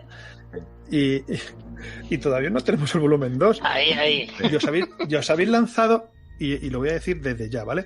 A la aventura, entre comillas, con una cosa que me parece maravillosa, que son las grapillas. ¿Volumen 2 para cuándo? ¿Qué va a tener? ¿Cuál es el concepto del volumen 2? Vale, pues todavía no está sobre la mesa el Postnomicon volumen 2, pero la premisa es la misma que el 1, que es 6 firmas distintas, cada una dando su propia visión del juego. En diferencia de las grapas que hablaremos luego de ellas, ahí sí que hay un hilo conductor que sobre todo es Manuel Sueiro como germen de gran parte de las ideas de aventura, pero aquí pues cada autor hizo un poco lo que quiso y es un poco esa idea de un cadáver exquisito, ¿no? De que cada uno contribuye con su idea. Sí. De verdad, es una referencia perfecta para el mundo de cultos innombrables. Luego os lanzasteis a la aventura. Además, parece ser que el dios primigenio que vamos a nombrar ahora tiene éxito en las campañas largas, difíciles y pesadas, ¿no? Pesadas en el sentido de, si vamos a jugar esto, estemos concienciados de que esto no es una cosa que se resuelva en 3 días. Es decir, vamos a jugar en modo profesional, digamos, bueno, que es Hijos de Nyarlathotep, ¿no? Sí. Que no sé si hace alguna referencia o quiere hacer alguna a las máscaras. ¿vale? A las máscaras de Nyarlathotep, con ese juego, ¿no? De ir pasando de avatares o ir pasando de visionados y cómo os lanzáis a hacer una gran campaña con Nyarli. Bueno, pues cuando se está desarrollando Cultos, uno de los autores, Luis Barbero, tenía muy claro que un juego de este estilo, ¿no? Siguiendo la estela pues de quien el juego que lo inició todo, que se llama de Chulu, pues tiene que tener su propia campaña grande, ambiciosa, acompañándolo, ¿no? Entonces él empezó a desarrollar esta idea de lo que acabaría siendo Hijos de Nyarlathotep, y luego se incorporan en el desarrollo José Lomo y Manuel Sueiro, ya veis que salen un mogollón mencionados aquí, y acaban escribiéndola entre Luis y José en un trabajo impro, porque es una campaña compleja, la verdad, que tiene 14 capítulos distintos, y en el que, sin tener que ver nada con las máscaras de Nyarlathotep, sí que hace algunos guiños en cuanto a recorrer algunos escenarios comunes, tener esta idea, como tú bien decías, de no es en un sitio pequeño acotado, sino que hay distintos viajes, y desde luego tiene todavía los signos característicos de Cultos Innombrables de época actual, elementos actuales, ¿no? Hay información que buscas en la red, uso de móviles, todas estas cuestiones más habituales, y los dilemas morales que en este caso te avasallan un poco como un tren en la campaña, ¿no? Sobre eso quería preguntarte una cosa, es decir, estamos viendo en el caso de Chulu, ¿vale? De la llamada de Chulu, la principal forma de desaparecer del juego es la cordura, ¿vale? Y en campañas largas, voy a tirarme aquí una flor para mí mismo, yo que he dirigido las máscaras de Nyarlathotep y más allá de las montañas de la locura más de una vez, nótese mi voz de superioridad moral. No, pero no, es decir, a ver, otro paréntesis de los míos. Es agotador, ¿vale? Dirigir la montaña de la locura, es decir, para mí hay gente que no le gusta la montaña de la locura, a mí es la aventura, es decir, yo creo que lo he jugado 3 veces y media, la media porque se quedó a medias, literalmente. Pero llega un momento en el que incluso el máster le acelera y quita cosas, y que para eso está el máster. Pero mi principal problema con las montañas de locura de los Hijos de Nyarlathotep, con los Hijos de Nyarlathotep, porque lleva sobre aviso, es decir, que se hagan 2 jugadores, que se hagan 2 PJs y que vayan tirando, porque van a morir 3. Es cómo no destruir la historia destruyendo a los jugadores. Me explico. Cómo poder ir avanzando sin que pierdan toda la cordura. La vida la pierden fácilmente, pero sin que pierdan toda la cordura. Aquí en este caso, esa degeneración que van sufriendo los jugadores mientras que avanzan en los Hijos de Nyarlathotep, ¿cómo se consigue controlar, medir? Bueno, pues hay algunos mecanismos dentro del propio juego ya de por sí en el manual básico que te ayudan a ir protegiéndote, porque también pensás que aquí en el fondo, cuando abrazas la locura, es más fácil resistirte a desbocarte, ¿no? En ese sentido, es más un descenso pasito a pasito que caerte por las escaleras, que es lo que suele surgir en aventuras de investigadores, ¿no? Abro una puerta, veo a Nyarlathotep, me vuelvo loco, ¿no? Aquí no abres una puerta y apareces, sino que vas descendiendo escalón a escalón y vas tomando decisiones, pero con todo, porque es una campaña peligrosa en la que puedes perder la cordura o la vida, tiene un recurso muy chulo que no puedo revelar porque sería un spoiler supremo, pero está en la página 13 de la campaña descrita, pues si lo queréis mirar, que permite que, vamos, da igual que tu personaje se haya desaparecido, puedes seguir en la campaña adelante de diversas formas. Y ahora voy a hablar de lo que para mí ha sido la gran sorpresa de estos 2 últimos meses. Estamos grabando en mayo, ¿vale? No voy a decir el día para que la gente no piense mal, ¿vale? Y yo voy un día a mi tienda habitual, ¿vale? Hola, Jota.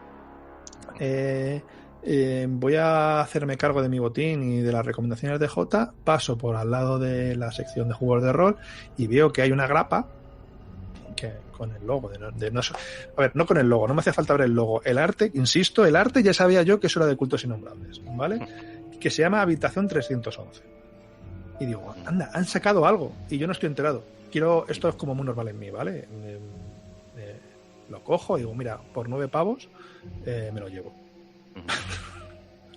Que algo saldrá. Y de pronto te lo lees, todavía no lo he jugado, ¿vale? Las cosas como son. Pero me parece una obra de arte.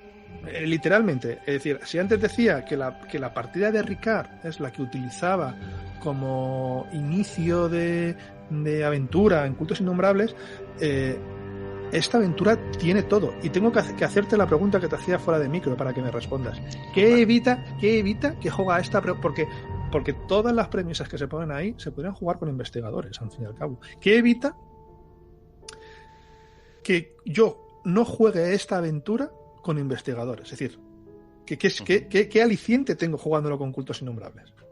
Pues para mí, por enlazar con lo que ya comentábamos antes, lo que te propone Cultos Innombrables es que los personajes importan. Entonces, es decir, en una aventura de investigadores clásica, puedes inventarte la historia que tú quieras. Ay, pues yo ayudaba a mi padre que combatía los horrores, o era un investigador, un profesor de universidad y demás, pero al final tu motivación siempre sigue pasando por quiero hacer el bien de alguna forma, ¿no? Acabar con este horror.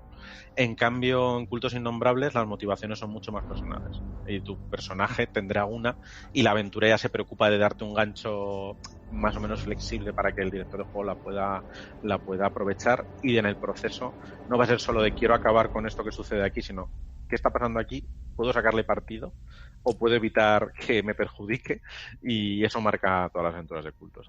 De hecho, esa parte, en el fondo, lo que dices, no la juegues tan directamente. Es decir, no hagas, si vas a formar un grupo de Cultos Innombrables, no pongas esta aventura la primera de todas, deja que tengan un poco de rodamiento y que los jugadores, esto está en la página 1 del libro, narrado con mejores palabras que las que cuento yo, deja que los jugadores manoseen un poco sus personajes, que descubran o que se inventen esas cosas que les mueven, y luego mételes esto, a ver qué pasa. Eso creo que es. Y de verdad, es decir, es una joya. Igual, es que es súper cinematográfico. Es decir, es inevitable pensar en Twin Peaks cuando ves esta aventura. A lo mejor no estamos hablando de una película en ese caso, pero bueno. Sí, yo creo que los referentes tanto de José Lomo como de Manuel Sueiro, que son los autores, los mismos que Fundido en Blanco, pues está ese Twin Peaks, está Habitación Perdida, que es una serie bastante olvidada, pero súper reivindicable, y todo ese estilo, ¿no? De hecho, ellos lo definen como una aventura de horror rural. Sí, no, es excepcional. De hecho, a mí lo que me motiva esta aventura es a jugarla con una precuela, a inventarme yo personalmente la precuela y jugarla con la llamada de Chulu. Porque el detonante de todo es una cosa que pasó hace unos cuantos años, hace unos 80 años, que si echamos unos cálculos más o menos, unos 80, 90 años, nos podría cuadrar justamente para que en capítulos anteriores vimos lo que pasó. Y hace poco habéis narrado que vais a sacar la segunda grapa. Es decir, no me habéis dejado de asombrar con el primero y vais ya lo tengo aquí en vuestra página. A ver. Si está en preventa ya, que es Inous. Este nombre puedo pronunciarlo, Pedro, la verdad. Que en este caso es de Manuel Sueiro con Juan Sixto y la definen como una aventura de horror tecnológico. ¿Vale? Sí. Y entonces, en lo que en el otro caso nos íbamos a Habitación 311, es una historia de un hotel en el que ha ocurrido algo raro y esa habitación tiene un enigma, pues en este caso los antecedentes tienen que ver con el desarrollo de apps y un cambio de tercio radical, ¿no? Porque la idea de estas grapas es que son aventuras independientes, pero que esperemos que en la última de las grapas veas cómo pueden encontrar un hilo conductor si quieres dárselo. Pues a la idea. Sin quererlo, sin beberlo, hemos llegado casi al final, por no decir, si queremos comentar algo más de Cultos Innombrables. Yo sigo insistiendo, es decir, cuando se tenga muchísimo más material, por amor de Dios, publicad un libro de arte. El arte en el primero con Charro me parece un autor excelente. La portada tiene 1000 detalles que te puedes perder horas viendo esa portada. Pero a la Habitación 311, que es una llave con una puerta en la que se ve una luz rosada, tiene también 1000 detalles. Ahora mismo la ilustradora oficial me dijiste que era Esther, ¿qué más? Esther Sanz es la que ha estado haciendo la dirección de arte de los suplementos últimos, y en este caso, tanto la portada como las ilustraciones son suyas. Esther es la directora de arte de No Solo Rol y ha hecho una labor estupenda tomando el testigo de Charro en obras como El Resurgir del Dragón, todas estas de cultos, dirigiendo a otros artistas. O sea que sí, ha dado una continuidad a la línea, manteniendo cosas, por ejemplo, ese fulgor que has hablado de la portada. Es que el color es una de las especialidades de Esther. Es un placer verla colorear porque le da un toque que justo en este caso, por ejemplo, ese brillo extraño pues resplandece, ¿no? Sí, no, además, insisto, es decir, abriendo los libros y observando, por ejemplo, los esquemas de los personajes, de la familia White, de los personajes que están dentro del Personomicon o de los personajes que están dentro de Habitación 311, sí se nota una cosa que yo agradezco mucho en los libros de rol, y en general agradezco en cualquier cosa que vaya a tener una continuidad, que el aspecto visual en toda la historia se mantiene, incluso con el cambio de Charro. Sí, para nosotros eso es importante, desde luego, porque entendemos que la línea tiene una uniformidad de arte. De hecho, pues se le trata, incluso los suplementos que tienen distintas tonalidades las páginas siempre se mueven en esas mismas directrices, ¿no? Es parte de lo que entendemos que es una dirección de arte y una coordinación de línea, claro. Yo por mi parte estoy acabando. No sé. Te dan las gracias por no revelar el truco final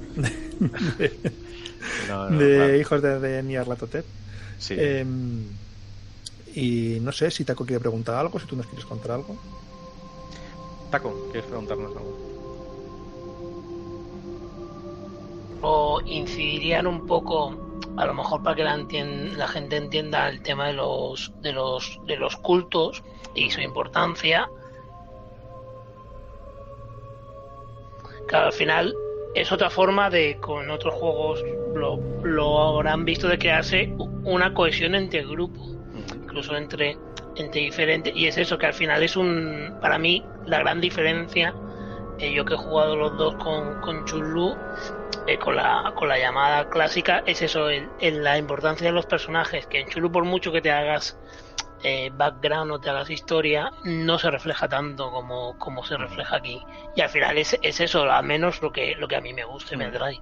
Sí, yo poco más que añadir, más allá de eso, que creo que es un juego que merece disfrutarse en campaña, con tu propio culto creado, y que te permite jugar un poco a lo que quieras dentro de esos matices de gris, ¿no? Puedes jugar ese de nuestro culto contra los demás, o puedes jugar eso de somos un culto, pero somos parte del culto y no somos todo el culto, o empezamos todos siendo muy amigos, salen mal.